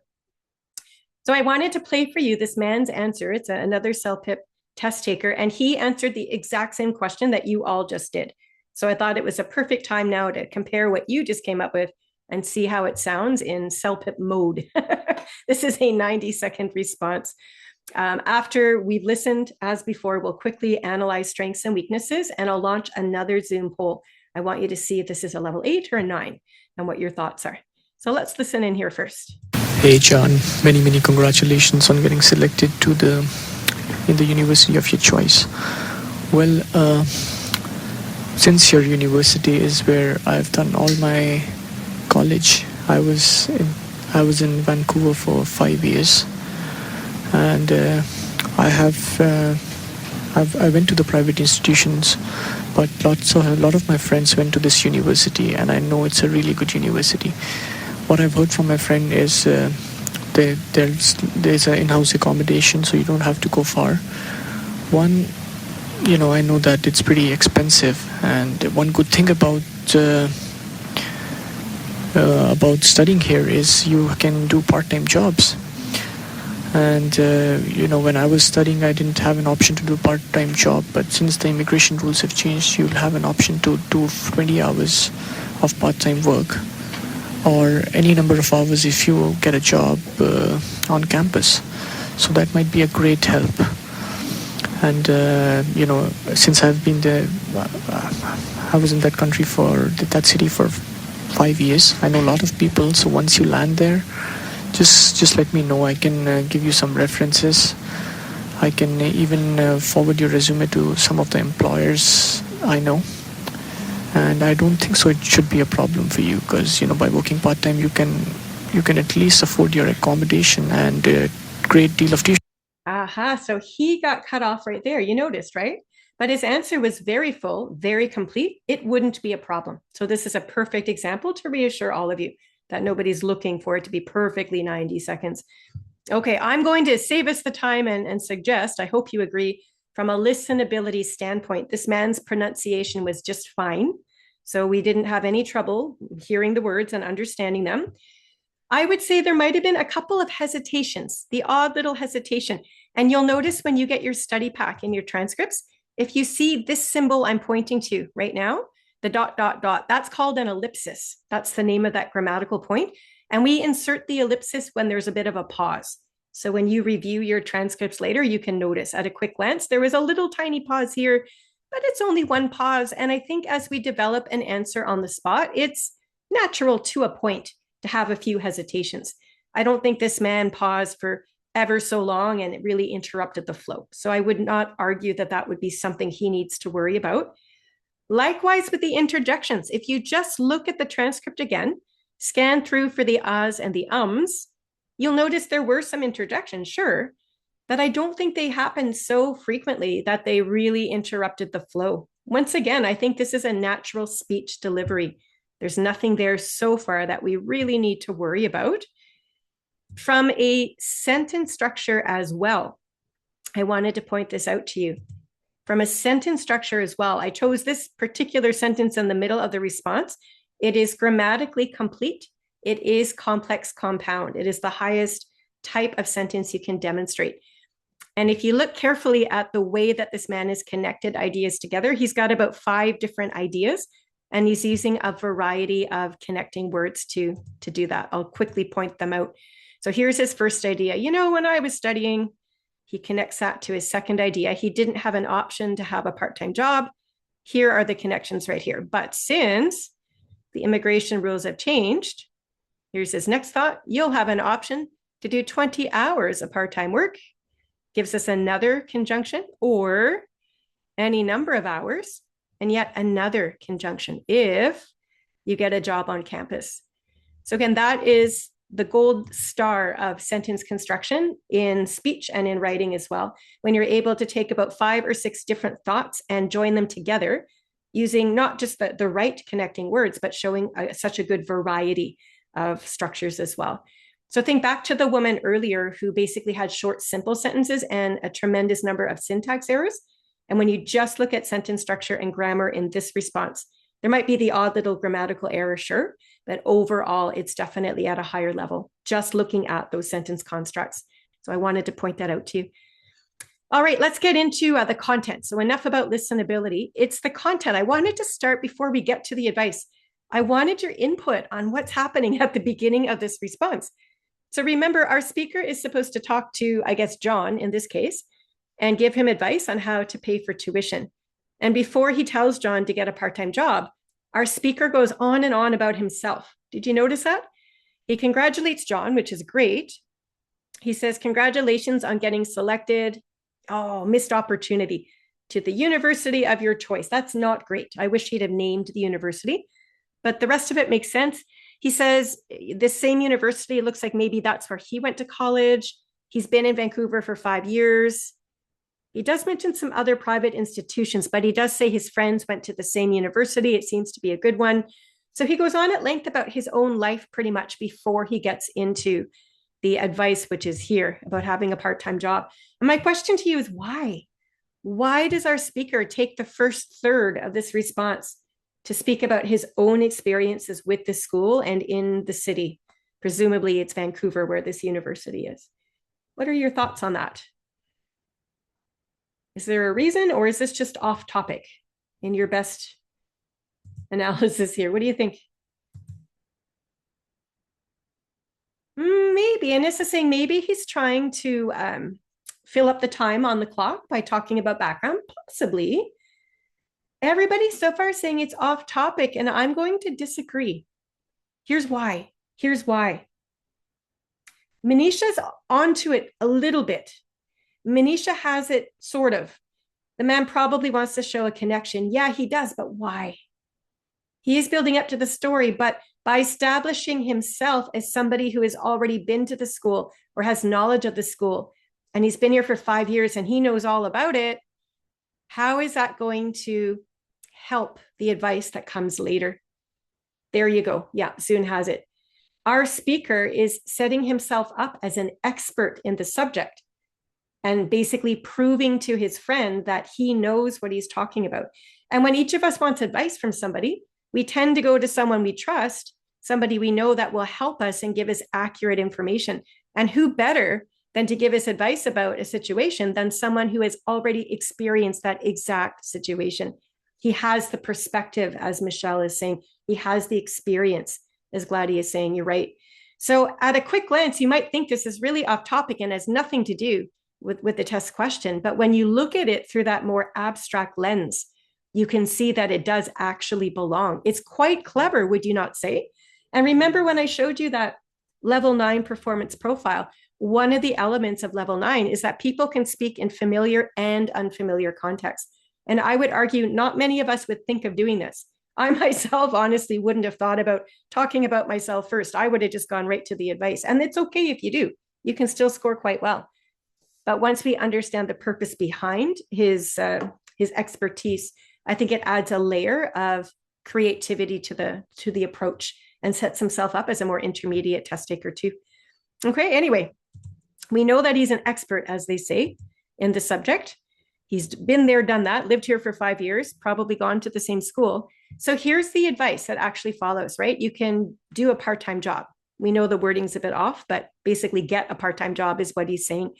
So here's a classic example. It's a really unusual structure. He only gives us one piece of advice, which is to get the job. But you have to look at how many specific details he uses to really develop that point. I think I counted about 5 of them. First of all, he goes back to his own experience. Remember, he says, oh, when I was studying, I didn't have the option.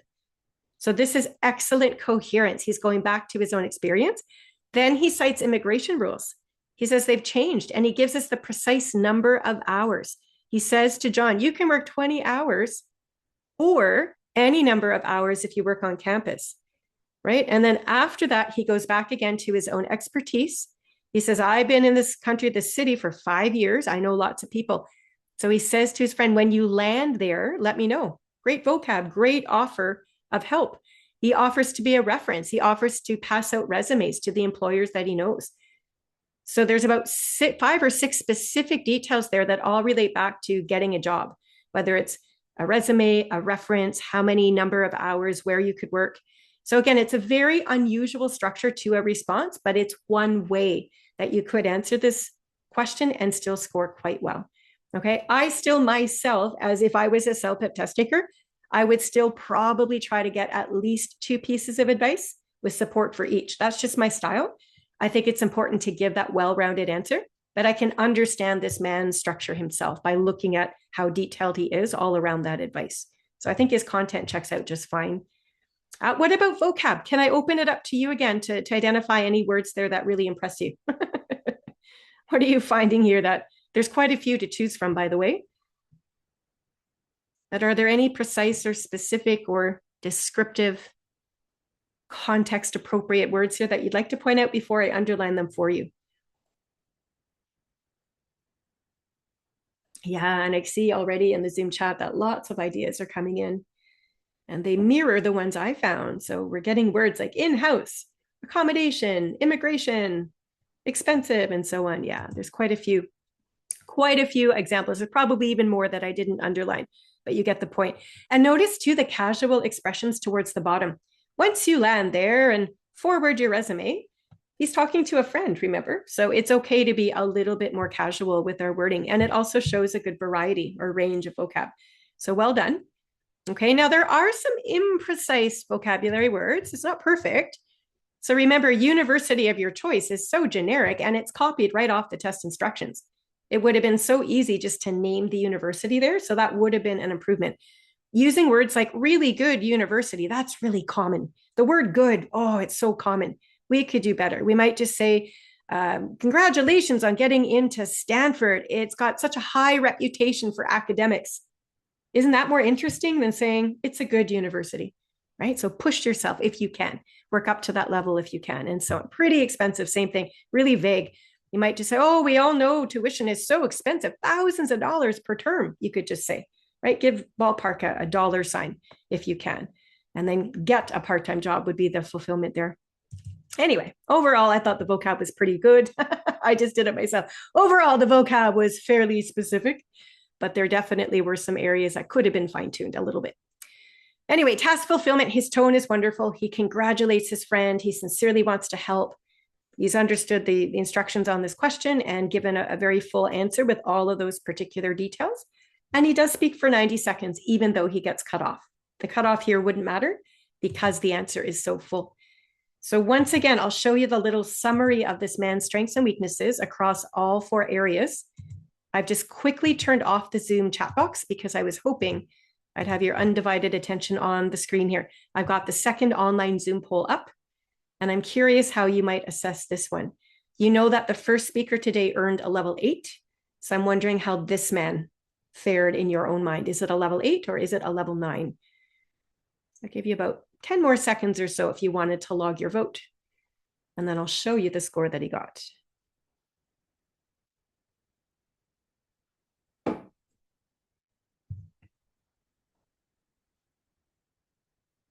Okay, I think that's pretty good. Really strong participation. That's nice to see. So once again, we have an overwhelming majority with 78% of you saying this is a level 9. And once again, the majority has it right. This is definitely a level 9. And when you get your transcripts in the study pack that we'll email to you, it might be handy to have a look at the transcript for the woman earlier at level 8 and then this man for the level 9. If you read them back to back, I'm certain you'll notice the difference. All 4 of those categories, this man is demonstrating higher level skill sets and more strengths. It's not perfect, but higher level skills all the way around. And that's what I'm trying to hammer home to all of you. It's the way to increase the whole level is to pick up on those strengths across all 4 of those checklist areas. So well done on his end. Nicely done. Okay, so to wrap up your giving advice question, your task 1, it is going to be a role play. So you are speaking directly to the person every time you answer a task 1 question. If there's a name on the test, please use it. If there is no name, make the name up to personalize your response. That would be my advice. Again, I would say loosely, if you've got 3 pieces of advice to fill 90 seconds, that's a good structure. But if you're clever like our man just was and chose to anchor the scene with your own experience and then get to one piece of advice with plenty of detail, that's just another way to provide an answer. So play with it at home, but follow the same structure. If you're in the habit of giving 2 or 3 pieces of advice with support for each, that might be the best way to go. Okay, be very logical or realistic, I guess, about your advice, and try to think of transitions to transition between the thoughts, like one thing you could do, John, to make some money, or, oh, another idea that just came to mind. One final thought is, so if you've got these ideas in mind as you come into the test, usually they're in the foreground of your mind and you can pull them out faster. But whatever you do, you're trying to be helpful. So please use vocabulary and tone of voice to demonstrate that you're sincerely happy for the person or trying to be supportive is all. Yeah. Okay, I'm going to move on to a speaking task 2, which is all about talking about a personal experience. So here's your new question. A reminder that it's a shorter talking time, 30 seconds to prepare. That part's the same, but 60 seconds to talk only, not 90 seconds like we've just done. So please read the question and then we'll give it a whirl here.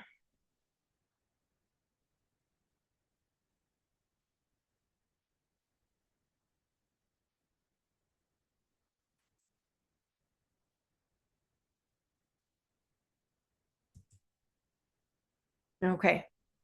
So you notice that you're talking about a time you had to teach something. Notice there are 3 specific elements you must address. So what did you teach, to whom, and how? So the what and the who is super fast, super easy. You'll get that out in the first sentence of your response. How you taught this particular skill is going to take up most of your talking time. That would be the body or the content part here. And you'll notice that in your speaking task 2, usually that middle sentence will start with the word maybe. And the computer is giving you suggestions that you don't have to take, but if you're stuck for ideas, you could certainly grab onto one of these. It might be a game, it might be a skill, it could be a tradition. So that just might allow you to say, oh, that's right. Just last week, I taught my husband how to drive a standard transmission vehicle or whatever it is, right? So sometimes we get ideas from the question itself, and that's helpful to take. Anyway, I'm going to play for you this particular test taker's response. You'll learn right away what it is he was teaching. And I want you to pay attention to his sentence structure primarily. I also want you to pay attention to his vocabulary. And I'm curious about your thoughts as we're listening. So here we go. Let's do that now. The one time that I had to teach someone, it was a couple of years ago when I had to teach my friend Peter to ski. Because I'm an avid skier and I have a long time experience. So he asked me to teach him. So first I explained him the basics, how to mount the skis onto your boots, strap them down and everything. So obviously I didn't take him up to the highest peak, but I picked a moderate slope. So we just walked it up. And so I went down, I showed him approximately how to go down on the moderate slope, how to brake, how to make the turns. So he followed me after that. He was pretty good at it, so we did it a couple of more times. And then we went up to a little bit more steeper slope so that he can improve in a different condition, improve his skills in the different condition. Okay, he got cut off as well, but he had given us a fair bit of detail. So again, I wouldn't worry so much about that. Now, this man's pronunciation was clear, sure. There were no undue pauses, okay? The interjections were missing altogether, basically. Not one or ah in this entire response, which is commendable. It's very difficult to perform that well on a test with the speech. So his speech presentation itself is engaging and fluent. The rhythm's fine, intonation works. All of those skills are quite strong. There's one little tiny factor. It's a small mistake that probably doesn't affect the score so much, but I wanted to point it out to you in case this happens to you. We haven't talked about this yet today, so I thought I'd bring it up now. So in the middle of this man's answer, as he's talking about teaching his friend to ski, he starts off with an idea. He says, so we just walked it up and then he paused for a second. And the reason he paused is I think he realized that that idea doesn't really make a lot of sense. We just walked it up. I think our speaker misspoke and lost his train of thought. So he handles this quite well. He pauses for a split second, and then he just continues the story with his own correction. He says, so I went down. He's talking about going down the hill or the slope. So if you catch yourself in a mistake like this or get lost, this is how you're going to fix it. Just pause. Don't draw attention to the mistake. Just keep right on going. Get yourself back on track. Okay, so doing this once or twice is not a huge issue. But if you correct yourself all the way through, then yes, it's going to interrupt the speech and be a problem. And our speaker did repeat himself just in the next sentence. So it's kind of borderline, but we try to avoid it if we can is all. But from the speech part, I'd say that's probably the weakest element. On to the sentence structure. And Wendy's the first one to jump into the Zoom chat with the correct answer. And I'm sure you're noticing how repetitive the sentence structure is. So first of all, I'm not sure if everyone's aware, you are not supposed to start a sentence with the word so. When you do that, you're actually creating a fragment, which is a grammatical error. The word so is a conjunction. It's a joining word, and it's meant to connect ideas together. So first and foremost, don't start your sentence with so. If you do use so as a connection, please use it sparingly. It's not necessary or recommended to use it exclusively. So this does not demonstrate that variety of structures or even the complexity that the rating team is hoping for. So in the listenability dimension or category, this would be the biggest weakness. It would be the sentence structure being so repetitive and so simple as well. Okay, anyway, enough about listenability. Let's get into the content. He does describe, he's teaching his friend Peter how to ski. We know that from the opening. And that middle section is the how, right? We have to explain how we were teaching Peter to ski. Notice it's a very rudimentary story. It's listed, surface level, how to mount the skis, how to go down the slope, how to brake, how to make the turns. Our speaker is not stopping to develop these ideas at all. And if we were to develop them, it would make the story much more engaging. So for instance, now I'm not much of a skier. I tried downhill skiing once as a teenager. So I'm going to think back all the way back to those years. And what did I learn when I was skiing? Okay, let's see.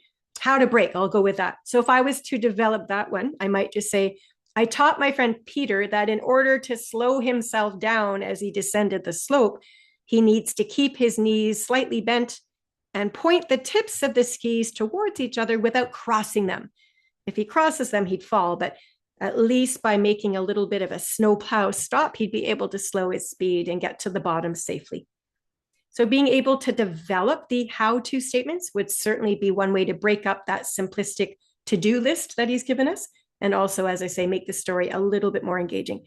So the content makes sense, sure, but it definitely has room for development. Okay, this man's vocabulary is fantastic. And for time's sake, if you don't mind, I'm going to jump in and just underline some examples here. I think of all the responses we've seen today, I'm favoring this one, where it's like avid skier, mount the skis, highest peak, moderate slope, and steeper slope. So he definitely knows a thing or two about precise vocabulary. That being said, there actually are quite a few expressions that are either vague or just a little bit unnatural.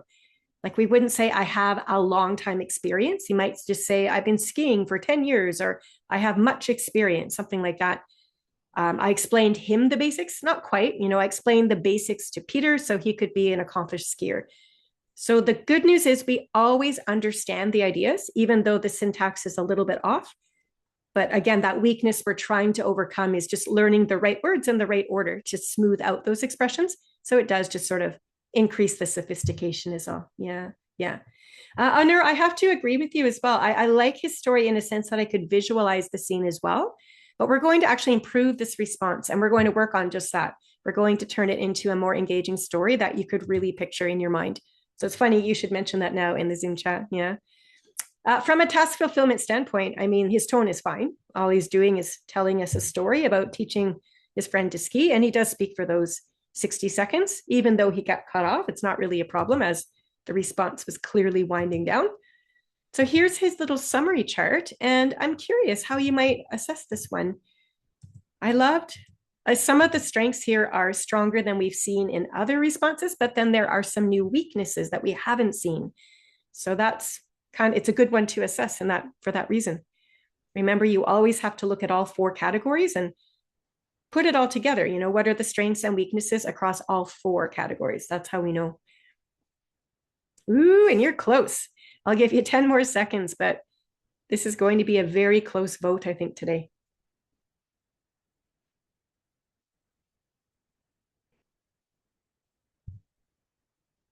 Okay, by a hair, literally by 1 vote, 51% of you are saying this is level 8, whereas the other 49% are suggesting it's a level 9. And that doesn't really surprise me. I think it is harder to assess. As I say, vocab's wonderful and his speech is very smooth, etc. But the sentence structures and the underdeveloped ideas, yeah, and it ended up on a level 8, probably a high level 8. And I think what this test taker would need to do, and what we're going to do now, once he just picks up on those major weaknesses across each part of the checklist, I'm sure he's got the capability to go further. So let's do this quickly together now. We're going to improve this man's response. This is the exact same process I would encourage you to try at home with your own practice. If you've typed out your own transcript, don't worry about a timer. Just go through the transcript and try to improve any quick fixes that need to be done. So I'm going to do this in sections. I'm going to take the entire opening, which makes sense. We know that a couple years ago, this man taught Peter to ski. So we know all about that. What I would argue, though, is the way he started his answer is he read right off the test screen. He says, the one time that I had to teach someone, I don't think that's necessary. I think sometimes saying less is actually more. We can condense his ideas and still keep some of that great vocab into 2 sentences rather than 3. And by doing this, we're not copying from the test screen anymore. So we're showing more of our own range of vocabulary. So now we've just reworded it slightly. It says, a couple of years ago, my friend Peter asked me to teach him how to ski. I'm an avid skier with years of experience, so I was confident that I could help him learn. Okay, so again, we've tidied up that little syntax error. Once we've tidied up that opening, it's really all of those repetitive so's and sentence structures that we really want to improve upon. I'd say it's one of the most glaring weaknesses of this response. So let's work our way through the response bit by bit, and I'm going to show you some higher level options. So I'm going to start off with quite a chunk. Bear with me and I'll explain. Notice I'm not saying so at all because it's not necessary. I've got 3 different transitions now, and I've underlined them for you at the beginning of most of the sentences.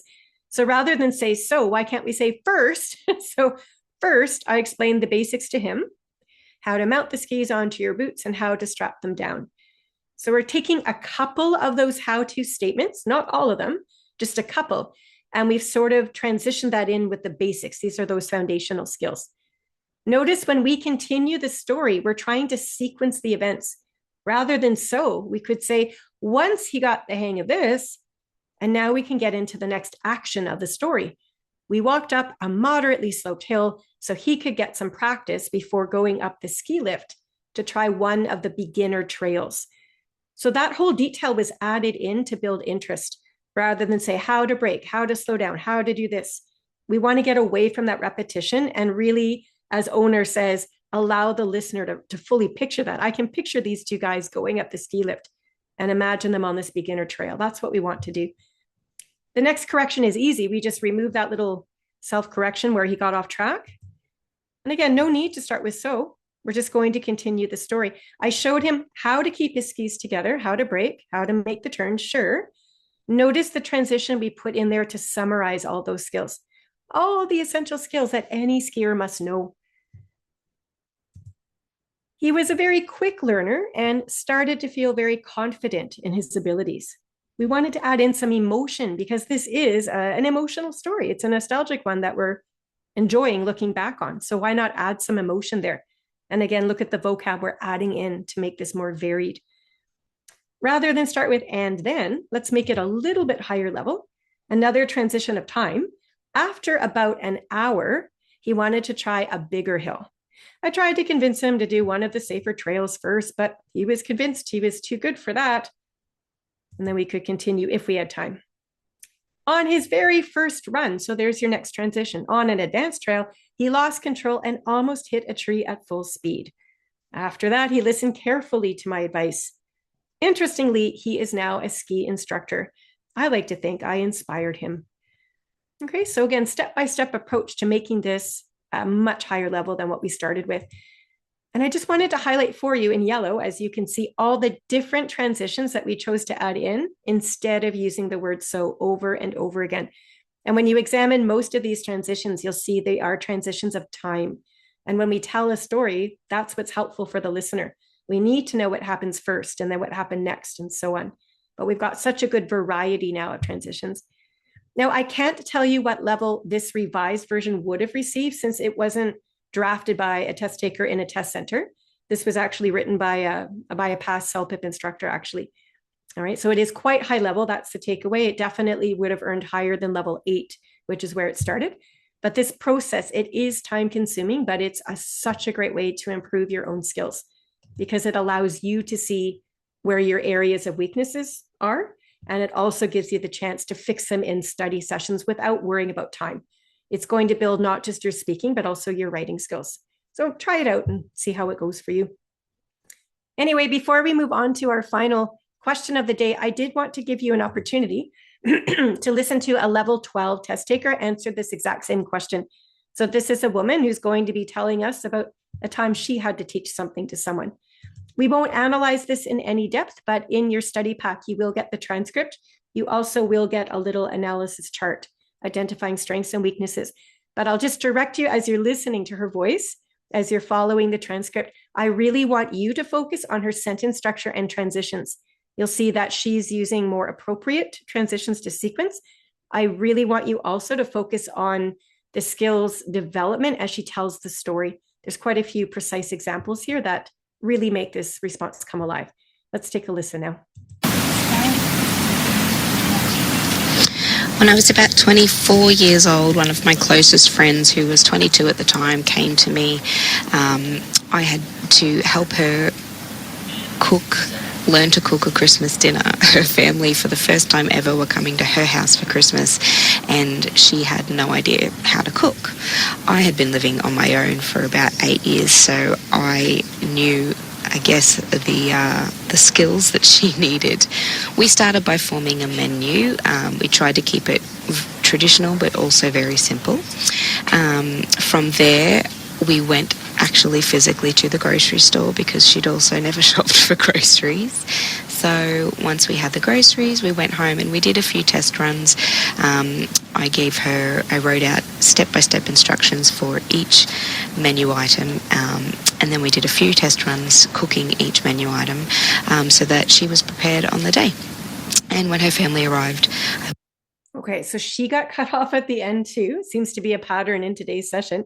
This is level 12. And as I said earlier, no response is perfect. You get cut off as long as you're at the end, it's fine. Her addressment of the task was already finished, so it's not going to count against her. I'll also point out, she had a couple of little hesitations. This one in particular did interrupt the flow of the speech a little bit, didn't it? I had to help her learn to cook a Christmas dinner. So there's the odd little falter. It's not a flawless response. But once again, when you look at the big picture, all the sentence structures showing those complex ideas, getting more into the development aspect about Christmas dinner and traditional menus and test runs and shopping for groceries, it's very well paced and the story engages us top to bottom. Anyway, one way to achieve a level 12. And with that in your mind, I was hoping we could do our next practice. You'll have one last practice today if you so choose to do so. So please get your cell phone ready if you choose to record your voice. I'm going to move on over to the next slide and we'll have a quick look at the question together. I'll get you set up and then I am going to set some timers and see if you can develop your own 60-second response. Okay, so remember on the real test, as a reminder, you'd have 30 seconds to prepare for speaking task 2 and then 60 seconds of speaking time. So go ahead and read your question.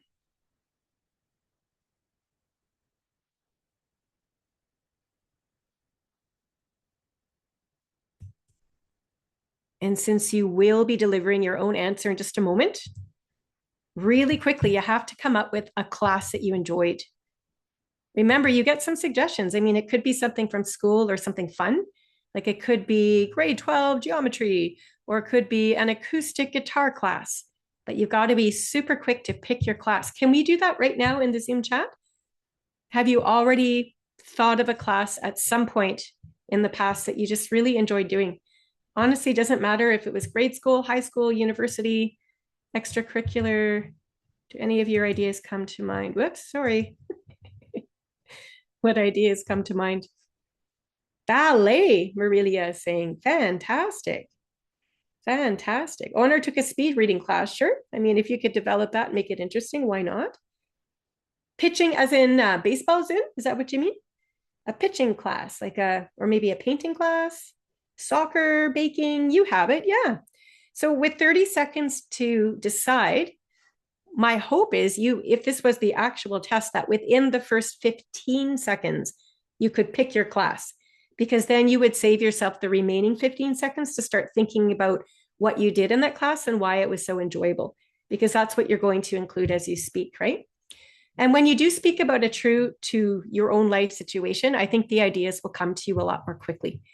So let's try that. Yeah, you could speak about this webinar if you are enjoying it, Gavin. Yeah.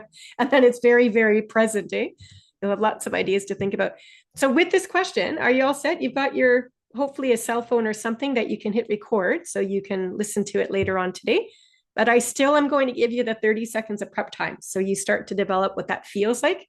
And after your prep time's done, I'll announce it out loud. And I would like you to speak for 1 full minute, beginning to end. Identify your class right away.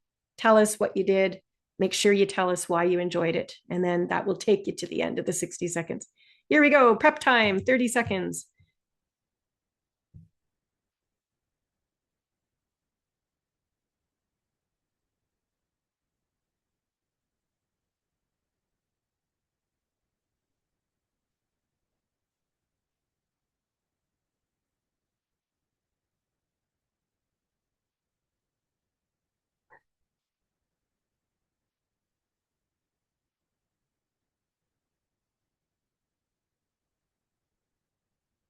Okay, prep time's over. So remember, on the test, you would hear start speaking now. So please hit record, and your 1 minute timer is starting right now.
Okay, that's it. Time is up. So as you were speaking, I hope you noticed the timer there and sort of kept yourself on track. Did we all get to the 60 seconds comfortably within reason? I'm just sort of checking in about time. When we practice in session, it's not so important, but on the real test, of course, it's really important, right? So did we get close to 60 seconds with a good number of details? Would you say yes or no? I'm hoping it's close to. Close to is all you need. Almost is all you need. Yeah. So like 53 seconds, I think that would be just fine, provided you've answered this question and given that full answer. Okay. If you're cut off in your conclusion, you already know it's not to worry about too much, right? As long as you answered it earlier. Yeah. Yeah, Manisha, that's not surprising to hear. The timer does make us nervous, I think. And that's why when you practice at home, you might actually want to start practicing without a timer at first, just to get the speech moving. But eventually, even in your own practice sessions, I think setting your timer, it's going to teach the brain what 60 seconds feels like. And you will develop a better ability to know how many details you'll have time for. At least that's how it goes for me. I don't know about the rest of you. But yeah, timed practice is important. And the more you do it, the less nervous you'll be. Can we say that? I hope. I hope anyway. Oh, good question from owner. You're saying that if you think time's almost up, we still have things to say. Do we speed up? I wouldn't start talking too quickly, no, because it might have a negative impact on listenability if we can't understand you.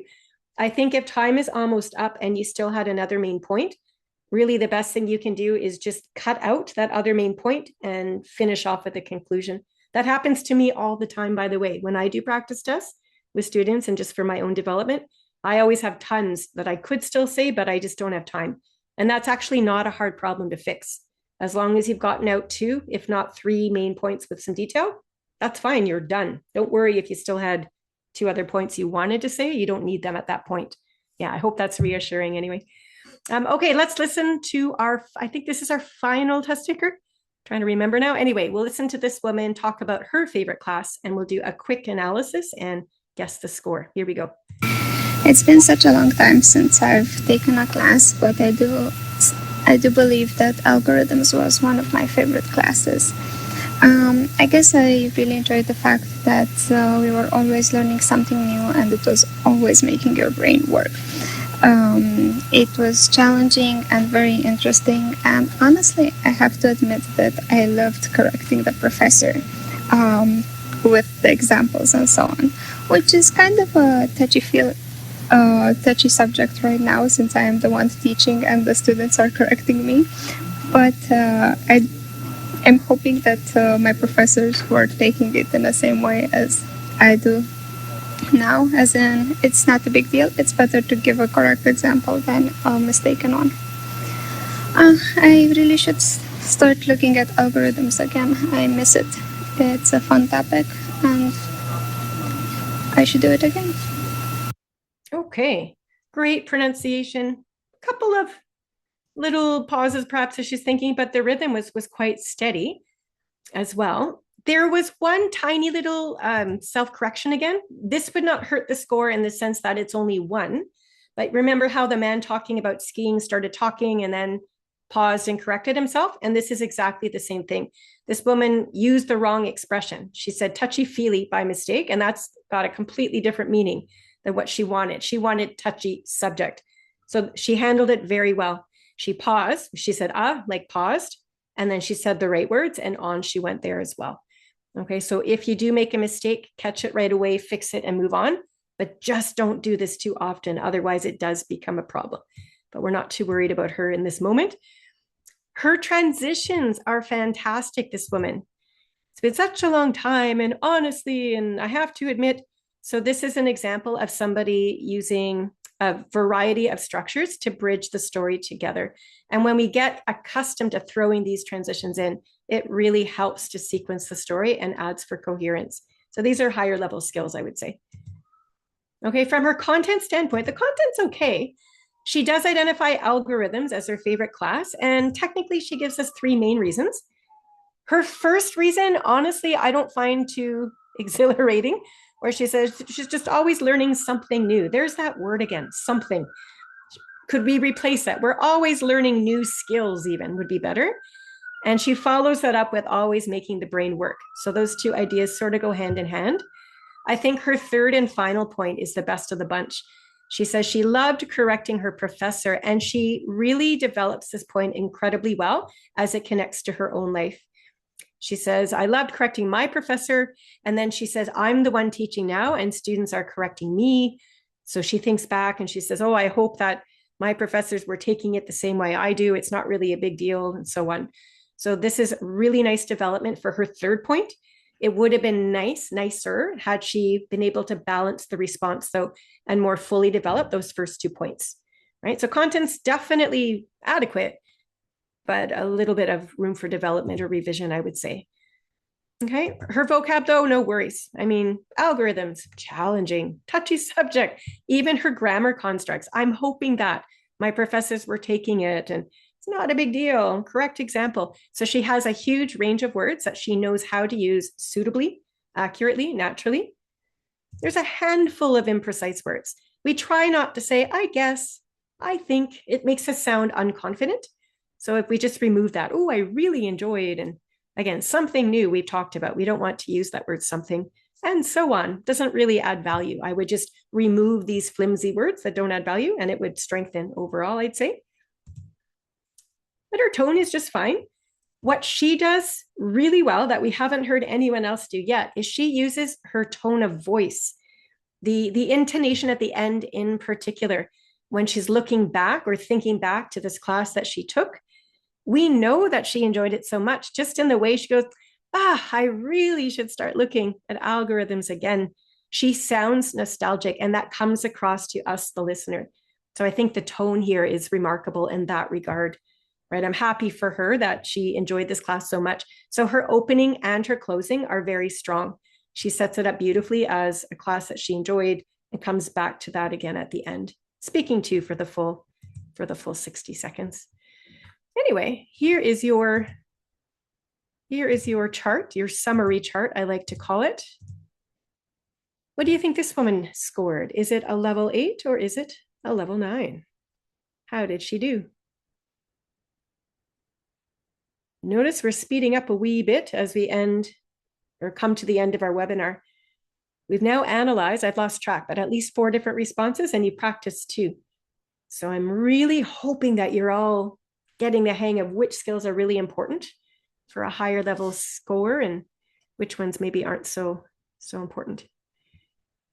Oh, and I'm really pleased to see this. Here are your results. I'll share them with you now. 82% of you are suggesting level 9, and 82% of you are absolutely correct. That is exactly what a level 9 response is all about. Notice again, it's not perfect. Her content I thought was the weakest. I did not love those first 2 ideas, but it's all about a balancing act. She makes up for that in the sense that her final idea was so well developed, and she uses so many complex structures and precise vocabulary, and her tone of voice. There's so many strengths that sort of make up for those 2 little weaknesses earlier. And that's what the scoring is all about. Anyway, whatever you do for task 2, you have to be quick. It's a story about your own life, which is the good news.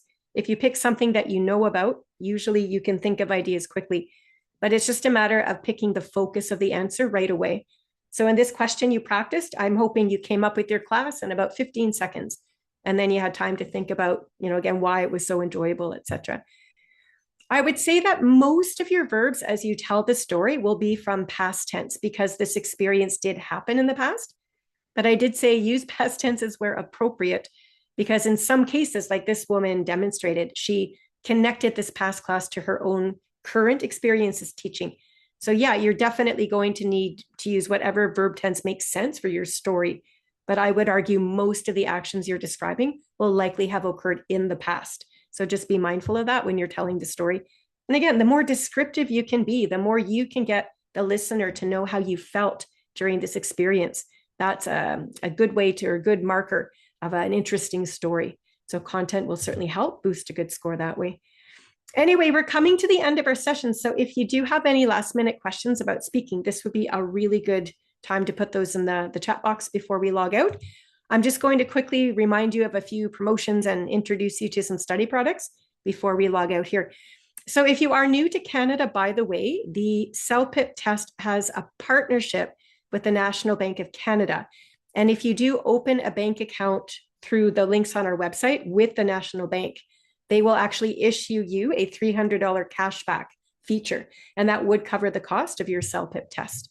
So this would apply if you're looking to open a bank account and wanted to explore options with them. So you can find out more about that on our website. And I'm not sure we talked about this earlier, so I'll mention it now. Actually, if you are taking CELPIP, it could be for immigration, sure, or citizenship in Canada, or immigration to Australia. In Canada, you can also take the CELPIP test for your postgraduate work permits. So I thought I'd mention that in case it applied to any of you. And of course, we do have other webinars. We have 9 webinars total, and they are each 2 hours long. If you look towards the bottom of this chart, you'll see that's where the Speaking Pro Target 9 Plus lessons are listed. Those are divided into 3 lessons, remember. So today we did lesson 1, where we looked at tasks 1 and 2. Our next lesson, lesson 2, would focus on tasks 3 to 5 and so on. So on the CELPIP website, you will see a complete list of all the webinars offered, and they are offered in 4 different countries and time zones, by the way. So I myself, being or living in Vancouver in British Columbia, Canada. I teach in the Pacific time zone. We do have presenters in Brazil, in the Philippines, and in India. So there could be, and they're teaching the same webinar content. So if there is a time zone there that favors your schedule, by all means, register.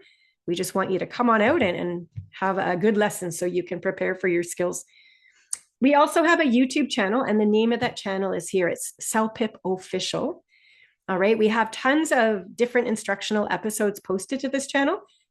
Basically, if we presented something live in the past, chances are it's living permanently on our YouTube channel. And that's what that CELPIP Live series is all about, where we do instructional episodes every second Thursday at 9:30 in the morning Pacific time. So you'll find all of our past sessions there. By the way, this is also where we keep a recorded version of each of those 9 free webinars.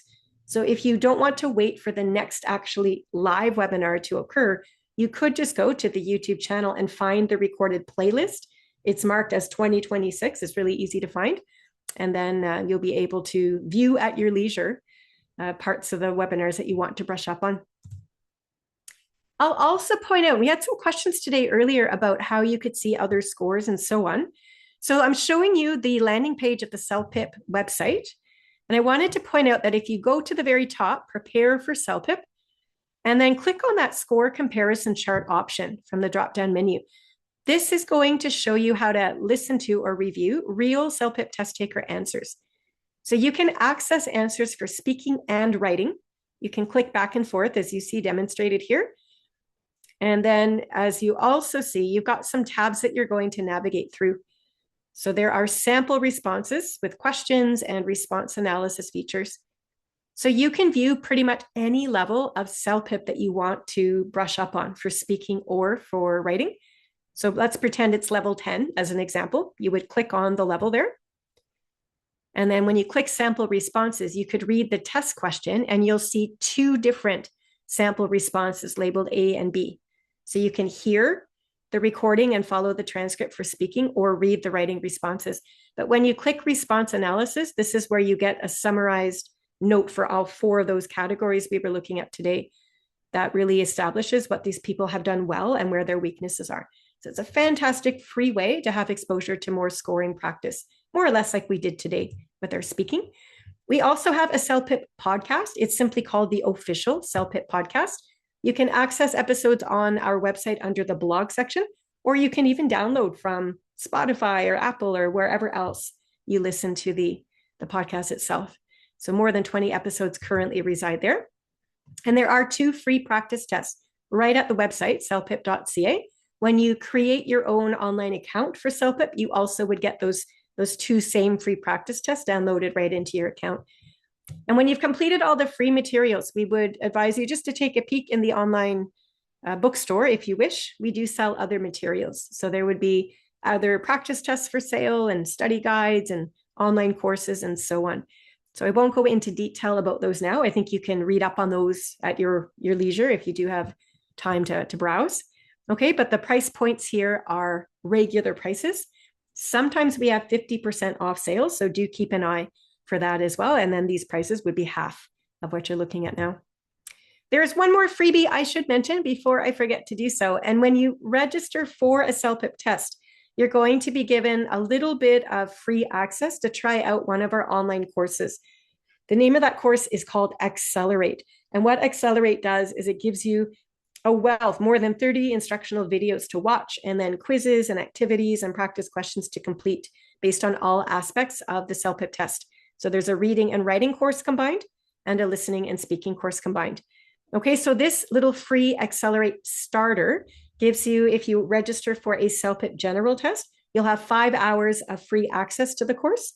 If you're registering for the general LS test for citizenship purposes, you would have 2.5 hours of free access. And again, you only get the free access after you've registered for your test officially. But if you like this program enough, of course, you could always go back to the bookstore and purchase it. It is a really good product, I have to say, as you can work through it on your own pace, and the instruction there is step by step. It's a really good one. Some of you might have the time and the financial means even to enroll in a CELPIP prep program. So this does cost money, but if you find, these Zoom webinars are a great starting point, but we often have 100 people or more in any one class. If you do want a smaller class size, you can seek out what we call a CELPIP network provider or prep program. So right on the CELPIP website, you'll see a list of institutions that offer CELPIP courses. And the people who teach these courses are certified CELPIP instructors, very much like myself. So they will follow a curriculum to give you practice and strategies for listening, reading, writing, and speaking. So there are programs online in some cases or in person, depending on the institution. And they're located within Canada, but also internationally. So if you go to the website, you will see a complete list of where, when, and also with the price list. The institutions themselves will establish their own price points. And they, of course, will vary from institution. But it might be something to check out if you do have a desire to really pinpoint a particular skill set. And just before we log out as well, I'll mention that if any of you are pursuing your or I guess looking to study at a post-secondary institution in Canada, you might need to provide that university or college with a language proficiency test score at the academic level. And Prometric actually does have a different test called the CALE, which is an academic English language test that you could take and apply for acceptance into these schools. So you can take this test in a testing center. You can look at the website to see where the testing centers are. Or if you live in one of these 13 countries listed at the bottom of the screen, you could take this test from your home computer. So it's just something to think about if one day you find yourself wanting to study here in Canada. And I will leave you with this last contact slide. You can see our customer service email at the top. That's a good one to have, info@celpip.ca. Also our website, celpip.ca, that's a given. Reminders that we still go live for CELPIP Live on YouTube every second Thursday, 9:30 in the morning, Pacific time. We do have Facebook and X accounts as well. Instagram too, we often will go live with different experts and guest speakers.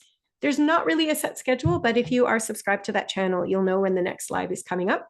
And we also do post about our sale products and so on coming up on Instagram. So it might just be a good one for you to subscribe to anyway. Okay. I don't see any other questions here. It looks like Simon's been busy helping people find links, so I appreciate that. Okay, good stuff. All right, if you do have any questions, some of you have some more technical related questions, it looks like. I think that would be the best bet to email customer service, maybe info@celpip.ca. They are really quick to get back to you, and they actually field a lot of questions about test registrations and sometimes test products. So they'd be a really good starting point. Yeah, and sometimes they even forward the request on to us anyways, the CELPIP instructing team, so we can help. Yeah, but that would be better to put it in writing, and then we can pinpoint whatever the situation is. Anyway, thanks so much, folks, for joining us today. We got a lot done, and I hope you continue to practice on your own. And I hope as well that maybe we'll see you back for the next live session. Until then, take care and enjoy the rest of your day. Bye-bye.